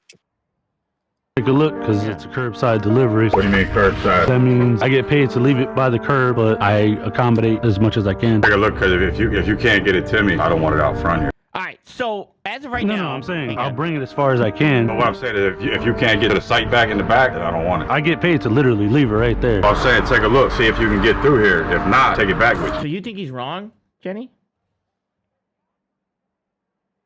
Did she leave? Yes, because they're not paid. They're not necessarily paid to take it to the job site. I mean, that's sort of like what you were talking about with the oversized stuff, how they get paid to get it to the gate or whatever. But then it's their job to get it from the gate back to wherever the job site is. When you're talking about your overdimensional stuff, when we were looking at that guy turning in that plant, same thing. Yeah. So the first part, I think you're right. Basically, he's a curbside delivery. I don't think he was. Now he says he was paid to take it all the way to job site. Nobody would do that because I can't see the job site. The job site could be crossing a bridge. We don't know what somebody's house job site looks like. We don't know if you can get So, back there, if it's muddy, if they're going to get stuck, whatever. That portion, I believe. Either way, it has to get dropped off. I paid extra to have it delivered. You paid extra to have it delivered, not delivered to the back of the moat. You know, I have no idea what the fuck's back there. Could be a fucking moat with alligators. I don't know. We don't know if you have to You don't know if you have to go over a footbridge or what. Right, exactly. But delivered curbside. Here's what I'm telling you, buddy. If you can't get it through the gate on the truck, I'm refusing the delivery if you can't get it to the back. Again, and I've talked about this with the oversized. So when it comes to trucking, my job is not to get it, well, unless you can hire people if you'd like to hire, like if you want to hire a bunch of people and have them carry this wood to the back to the job site, do it. Now, if you specify you want it taken there and somebody has to come out and like look at the job if that's local and say, yes, I'll charge you this to get there, that's different. Yeah. But if he's not paying, 99.9% of the time, you're not paying to make it taken all the way to what the job site is. You're paying to, now it's not really curbside. It's technically it's street for us. And if it's a Home Depot truck, he's delivering to an address, and that's the address right there. So correct. That's the address. That's where he's going. Now, the second portion of I'll see what I can do when I get up there, bud. We'll take it back. I'm refusing to load. I'm supposed to have 4x4s. Those are 4x6s. I'm supposed. Now, if the product is wrong, he doesn't have to take it. Right. He doesn't have to assume responsibility for the product if the product is wrong. If he was supposed to have it, and what he should be doing is coming out saying, hey, let me go get my receipt, bro. I'll be right back. Don't take it off the truck yet. And then he goes and gets his receipt, and he shows up with the driver, and he says, look, those are 4x6s, or what do you say, 2x6s? And I wanted 4x6s. Right, yeah. and I wanted 4x4s. So that product that you have on that truck, I'm refusing that. I'm not taking possession. That driver should also have paperwork, too, that says the 4x4s on it, and you should be able to see the 4x6s. And they're going to match my copy of the bill to his copy of the bill, and we're going to say, oh, shit, they loaded the wrong stuff on my truck. Well, take it back, because I'm not taking responsibility, and you shouldn't. You should not take responsibility for something, because if something were to happen where it were to get damaged, I know wood might not get damaged, but maybe it needs to be stored inside, and it's not, pressure treated and not stored outside, and now that you left it out in the rain, don't take something that you didn't get. Now, if you screwed up or it's on the bill of lading on your copy of the receipt, then that's on you. But if I think Bernsey was asking about the actual delivery and leaving it at curbside, not that it was the wrong product. Curbside thing, he's out of luck. The shipper's out of the receiver's out of luck, because there's no way you paid extra for it to be delivered, meaning he didn't have to show up with a trailer at Home Depot and put the stuff on his trailer or in the back of his truck or in the trunk of his car. So it was delivered. We get delivers all the time over here from our local hardware store when it comes to salt or deer feed or whatever we do. And they will back up my driveway because they can, okay? But when they can't, I have to run down there with the tractor when it ran, or my pickup truck when it ran, but that does run now. And I will meet them at the street, and we'll load it in the back of my pickup truck. Because if my driveway is too icy or too much snow, they'll back up. Like the first part of my driveway is pretty level, then it gets real steep. So they can back off the road. Like they can actually get off the road if they bring the straight truck. If they bring the trailer, they can't. But they can back off the road, and then they might not be able to make the steep part. I got to meet them down there usually it's with the tractor. I run down there with the tractor, and we load up the bucket, and then I run back up. And then he throws, I take it, I help him take it off the truck. I have to help him. So he just has to deliver it to my address, to my street. Now he gets out of the way of the traffic. So he'll back in the first part of the driveway. But if he can't make it the driveway, that's not him. That's me. That's my responsibility to make it where he can get. Now, summertime... It's not his fault you live on the top of the cliff. Right. True story. Now, summertime, he'll back up to the top of the cliff. But wintertime, they might not be able to make it up the top of the cliff. Like I said, that's where, like the Home Depot we talked about earlier with it, they don't have to do that. Now, if the product's wrong, don't take the product. Don't sign for it. Don't take responsibility of it. If you leave it on the side of the curb, I'm just going to be like, I'd immediately call and saying, I am not taking responsibility for the product. It's wrong product. It's, I showed him on his bill of lading. I showed him on my bill, my receipt. I did not order that wood. You guys loaded the wrong wood. Take that back and bring me the right stuff. Don't take responsibility. But the first portion of the video, yeah, he's got to take the product. They have 2x8s. Those are 2x6s. You just have to call the shipper and schedule a pickup. The wrong stuff. No, I'm not. No, I don't. He actually doesn't. I'm not assuming responsibility of the load. I'm not signing for it. I'm not taking it. I'm telling you, I'm refusing it. I'm refusing the load. And that's the other thing too is, now I'm not some wood, some 2x4s look like fucking boomerangs, right? They're just not, I mean, you guys, some of you might have built stuff with wood or done stuff, but some of it's like, holy crap, this is not going to work. This 2x4, I need the full 8 foot and it's just bent too much. I'm not taking this 2x4 or I'm not taking this plywood or this, whatever it is. You don't have to take product. You can refuse the product. Yeah, I'm not signing for it. I'm not taking responsibility for it. So I don't know what. Do not drop. All right, cool. No problem. Y'all see what I deal with, right? My gate. That part, I mean, if he could legitimately show them, the driver should take that back. Should call him back, hey, he's refusing this. We shipped the wrong shit. That's got to go back. I don't know what to tell you, but we're supposed to have 4x4s. We got 4x6s. He's refusing it. That portion is correct. But the other portion, yeah, he's got to leave it. Yeah. So 2 parts of the video there. 2 reasons for that, to be honest. Yeah, this is a part of the... I'm gonna play a little bit of this before we go. I'll play this more. That's an extremely difficult position to be in. They're like, what do you mean AGX isn't paying the truck? How do you explain to a customer what's happening? Jumping off a 500-foot bridge. So recently, and Jen, you can cover this, we had a problem with a couple companies. Go ahead and explain this real quick. R&R Express was a parent company, umbrella company, over 7 other brokers. AGX is not part of that umbrella, but they also went out as well. Mm-hmm. But the companies that fall under the R&R Express umbrella are R&R Express, R&R Global, Taylor Express, Paradigm, GT Worldwide, RFX, AM Transportation, I'm trying to get my list up in here, R&R, Pioneer Transfer, AM Transportation Services. Those are the ones that fall under R&R. They owe $65 million to carriers. Yeah. They continue to haul freight and arrange for freight to be moved all the way up until just in January here, while continuing to take money from the arrangers, knowing full well that they weren't going to pay those carriers. They have not been paying carriers since last August, some in July.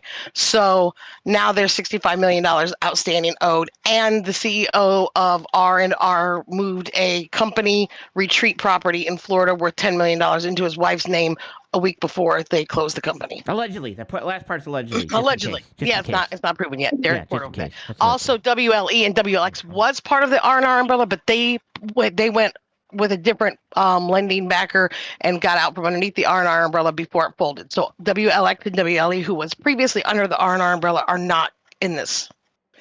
Gotcha.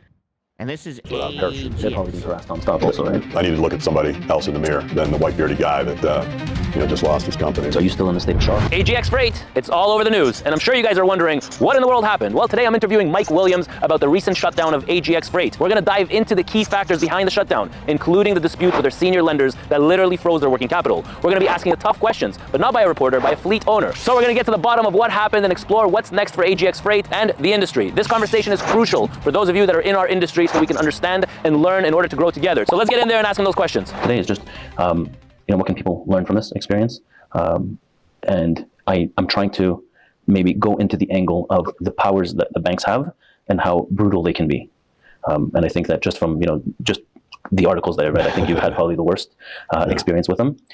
So I guess maybe we can introduce yourself to the audience and, Sure. And I'll take it from there. Okay. I'm Mike Williams. I'm the founder at AGX Freight back in 2016. We actually rebranded a trucking company that I purchased out of Rome, Georgia, which is northwest of Atlanta. And it was, 2016, we did a deal with the owner of that business and then relocated the business down to here, and we set up shop in Jacksonville. So when you purchased it, how many trucks did it have? It had 85 trucks and a couple hundred trailers. Our business model is an agent model. Mm-hmm. So we actually turned that terminal up in Rome into an agent of the company, mm-hmm. and the corporate headquarters relocated to Jacksonville. Which is where I am right now. Yes. We did start in a smaller office for the first year or so. We moved in here in August of 2018. Okay. So it's about 9,000 square feet. We had this place filled. I don't know if you walked around. It's a bit of a maze, but mm-hmm. This was our brokerage floor here. Probably had 35 people in here at the height. Wow. And then the other side of the office was essentially the back office, business administration, safety and compliance. Receivables, payables. Receivables, payables, finance, technology, all of that. and conveniently located for a lot of the workforce. So we were really happy here. Now, did you have a trucking background that you entered it in 2016? Or? So prior to AGX, I was at Suntech Transport out of South Florida, Boca Raton, but ultimately they grew. I was there from 2006 or 7, end of 2006 to 2014, and we had it was another agent-based business, brokerage and asset-based, but what we call truck agents and owner-operator equipment. Definitely leased trailers from typical trailer vendors, but we ended up with close to 1,000 trucks at Suntech. That trucking division was sold to Evans back in 2022 maybe, and then the brokerage was sold to Mode in the same kind of time period. But I left in 2014. So you've been in the game for a while? Been in the game for 25 years. So I read some articles, but I think our audience needs a little bit of background information. What has happened in the last couple of weeks?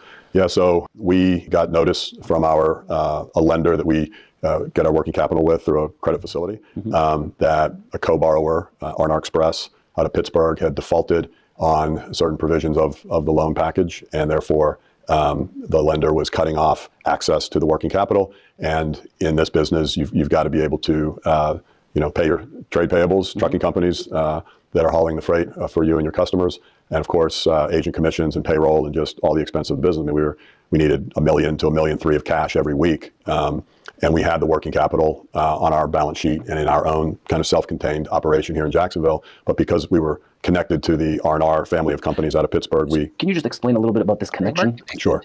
So back in 2017.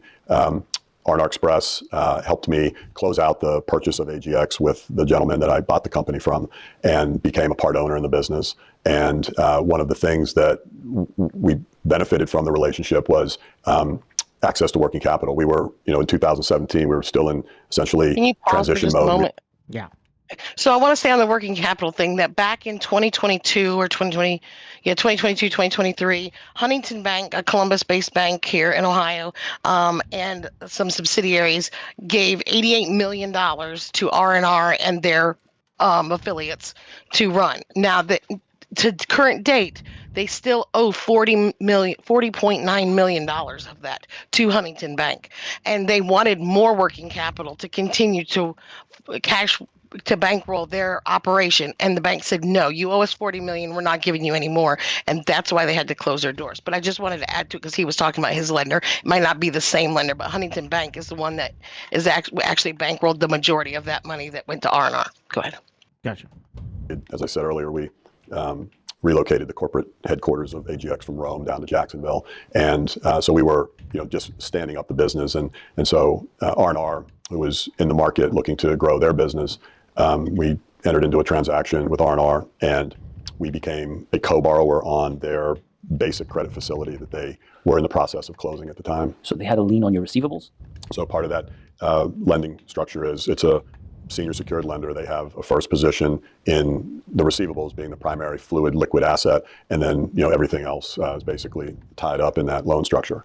So when R&R went under, So that means they had a UCC filing on them, is that right? Yeah. Okay. Sure did. When the loan was called probably by the banks, they couldn't pay it off, and therefore they went under and tied you into the loop of things. So in basic terms, the bank's liens extended across all of the assets of the R&R organization and extended into the AGX organization. Now, on a standalone basis, that's not a problem. We have working capital on our balance sheet today to operate. We could operate, but for the liens that are really there now to collect money that R&R owes the bank. And so, the situation is, it's. I'm sure it's unique. I mean, this isn't typically the way a broker, like the typical way a broker goes out of business is more the R&R path, where you end up just, growing too fast. You're, on that revolver type lending arrangement.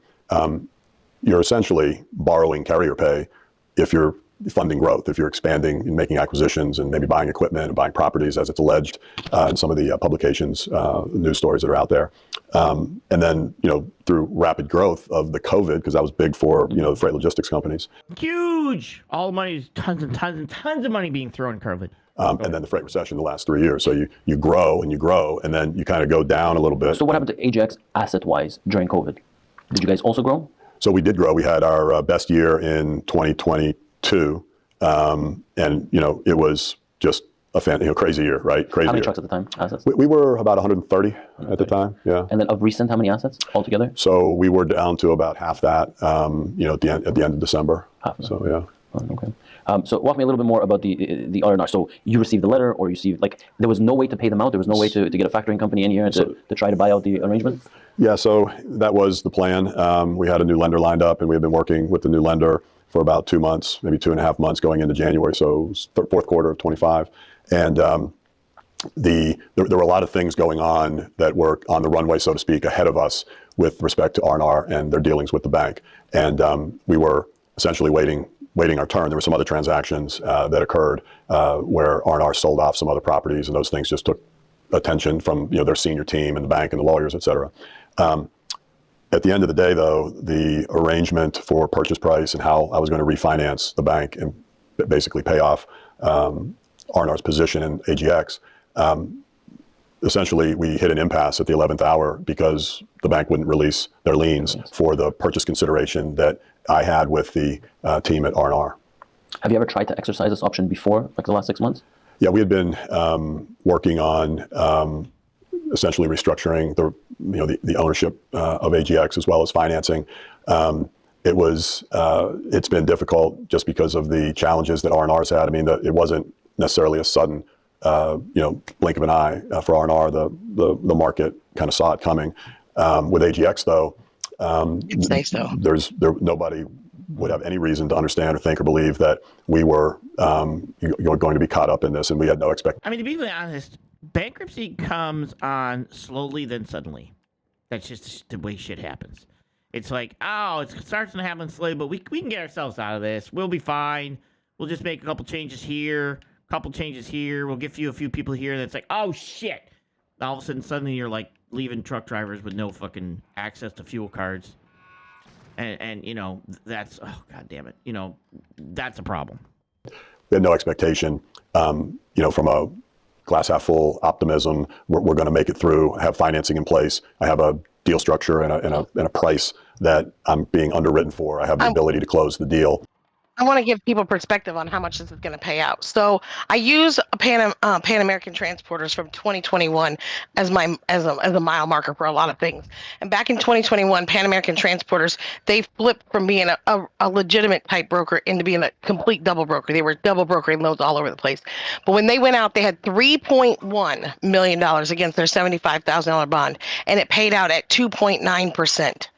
These 8 companies owe $65 million against their $75,000 bonds times 8, whatever that comes out to. So it's going to pay out fractions of pennies on a dollar.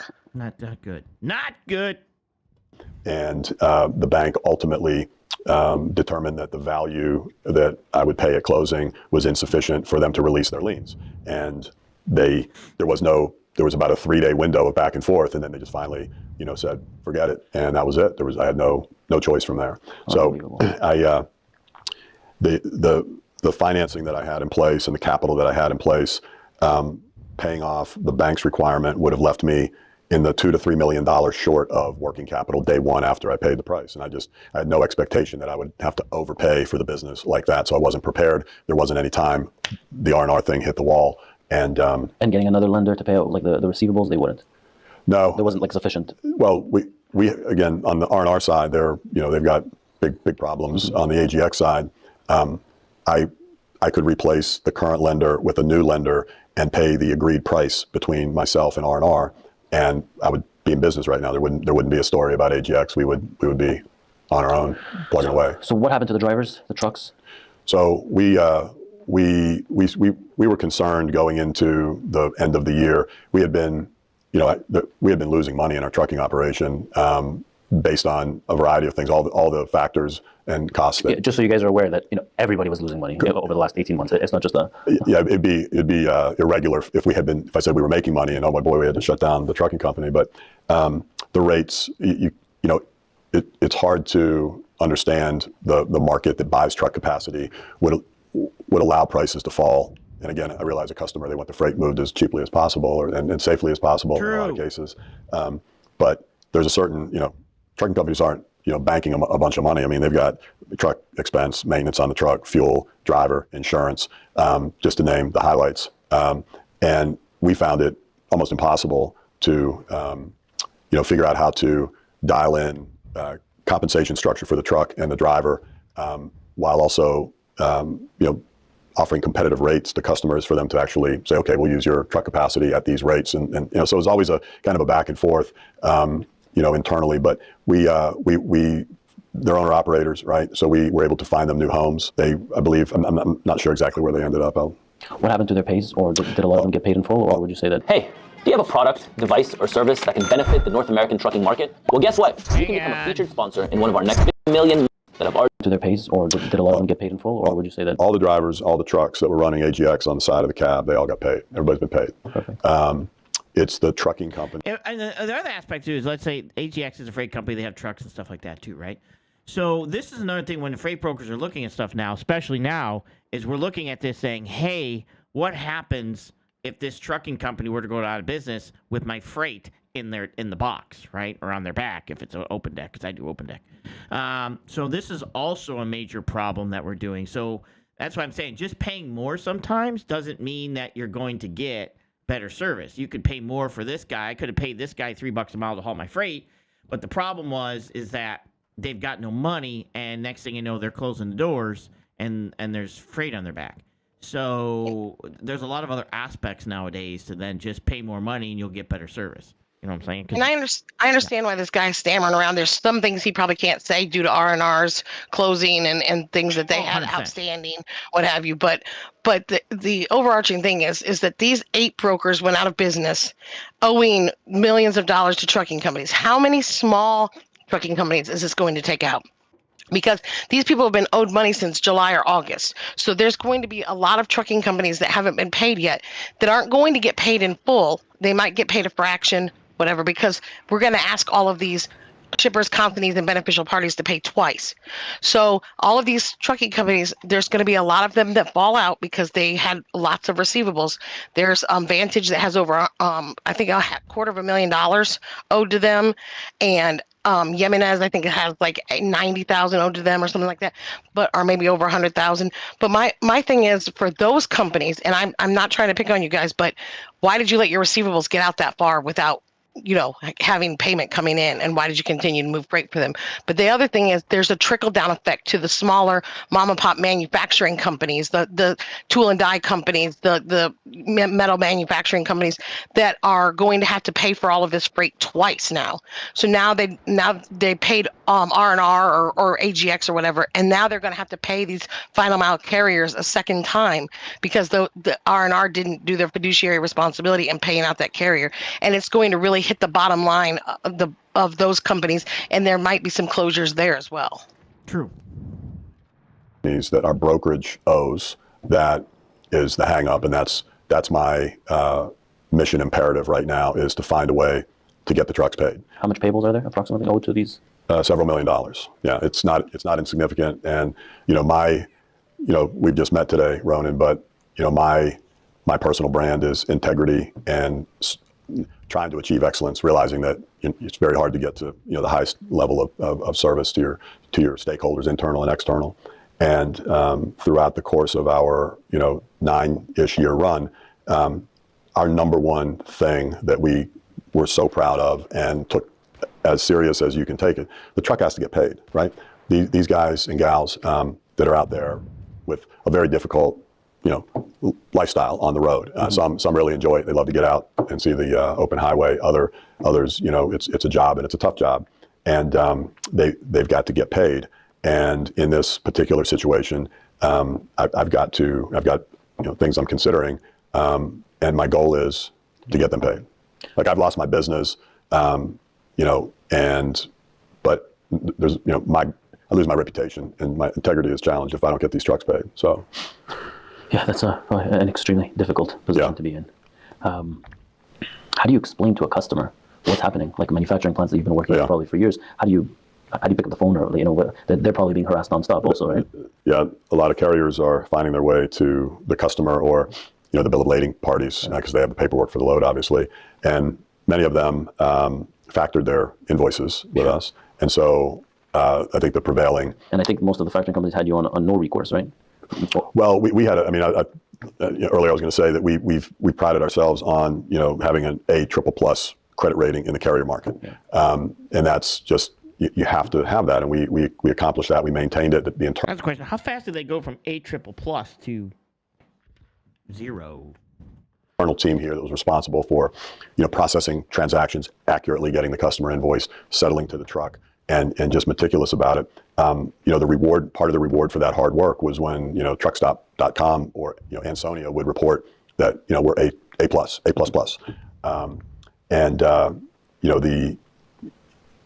And so the customer and the carriers, they're finding out about this in the last couple of weeks, and they're shocked. They're like, "What do you mean AGX isn't paying the truck?" That's like, as I saw somebody on social media said, that wasn't on my bingo card. It's like nobody would have thought that, and that's because under our approach to business, we certainly tried to grow. I mean, we hired people. We tried to grow the business, grow sales, grow transactions, add new agents, add trucks, go lease trailers, but we didn't get so far out ahead of ourselves that when COVID. Post-COVID freight recession that nobody knew was going to be 3 years, coming up on 3 years anyway.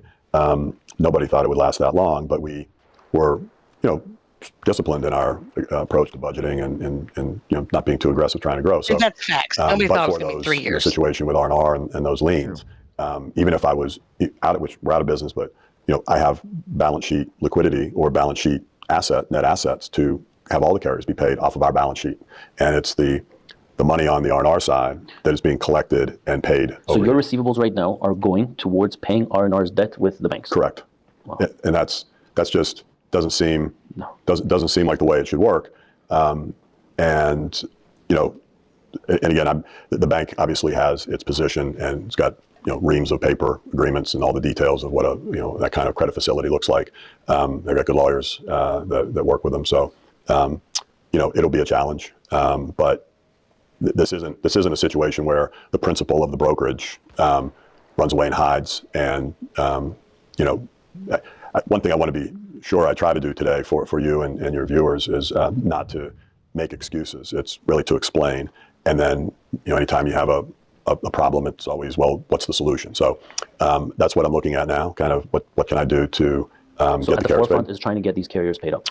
Yeah, it's unconscionable that the carriers wouldn't get paid. It's absolutely unconscionable. Is there any recourse against the bank, against R&R? Is there? It would be crippling to our industry as well as the economy if we do not get these carriers paid. It's going to be a big deal, to be honest. It's going to be, I don't know about crippling, but definitely a big deal. Crippling is a pretty rough word. But it's going to be a problem. Your cause? So, you can. Or is it a little too much to say on that? Yeah, look, if any of that stuff does happen, anything like that, it'll certainly be, in the public domain, but it's not right now.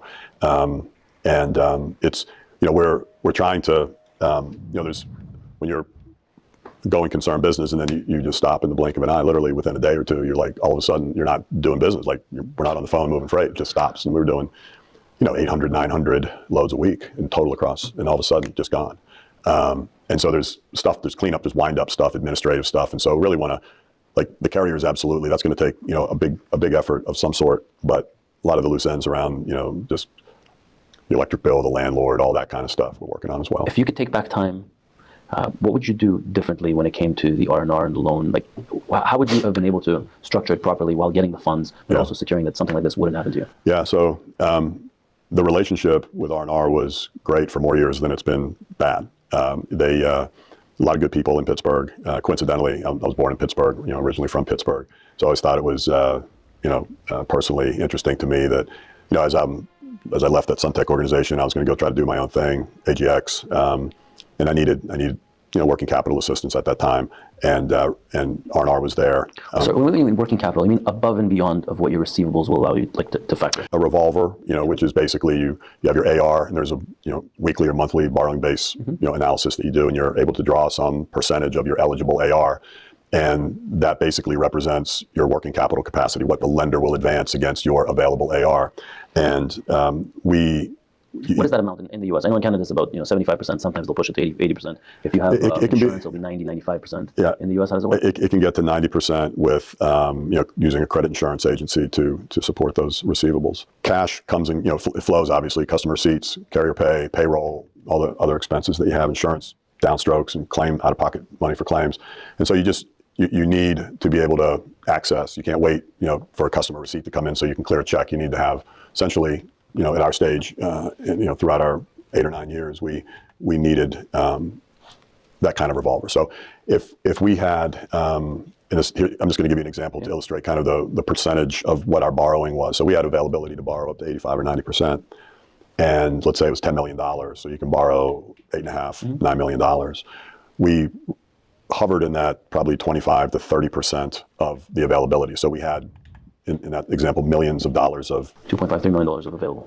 Well, so if it was $9 million of borrowing capacity and we were borrowing about $2.5 million, we had $5.5, $6.5 million of capacity that we did not tap. We did not get into. That sat there, and that's ultimately, money that left the AGX organization and went to pay off the R&R. Yeah. Wow, that's a lot of money. That example is a higher end of the numbers. 2025 was not a great year of growth for us, so those numbers are lower than that for 2025, which is kind of the last stages of this whole thing.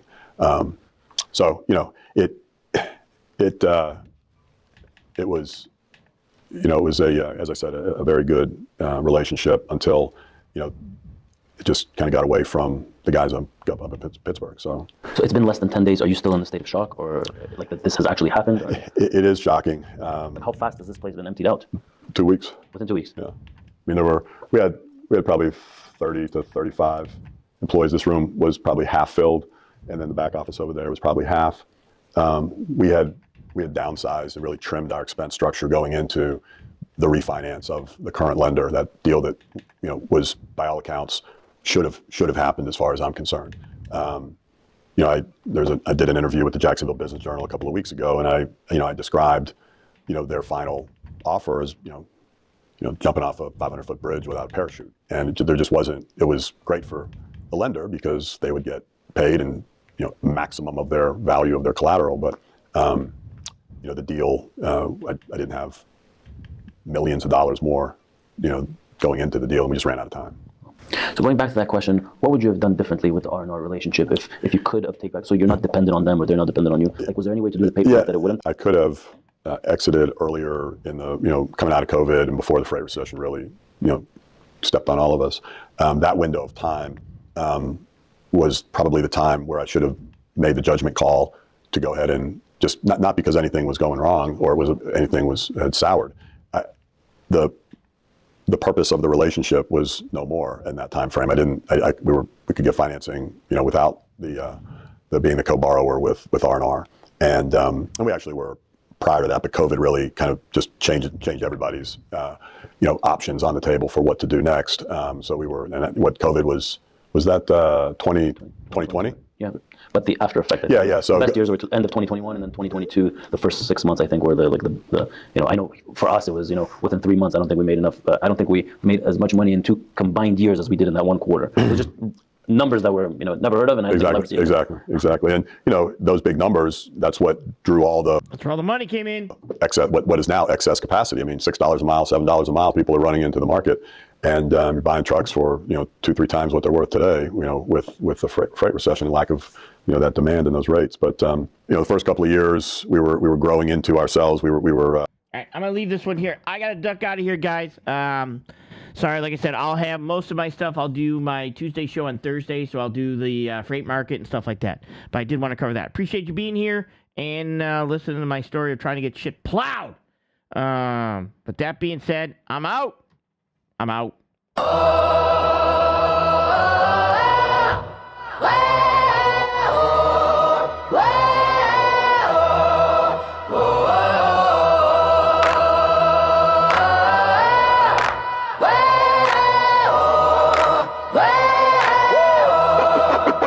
Hear the echoes in the night sky, where stars and headlights entwine.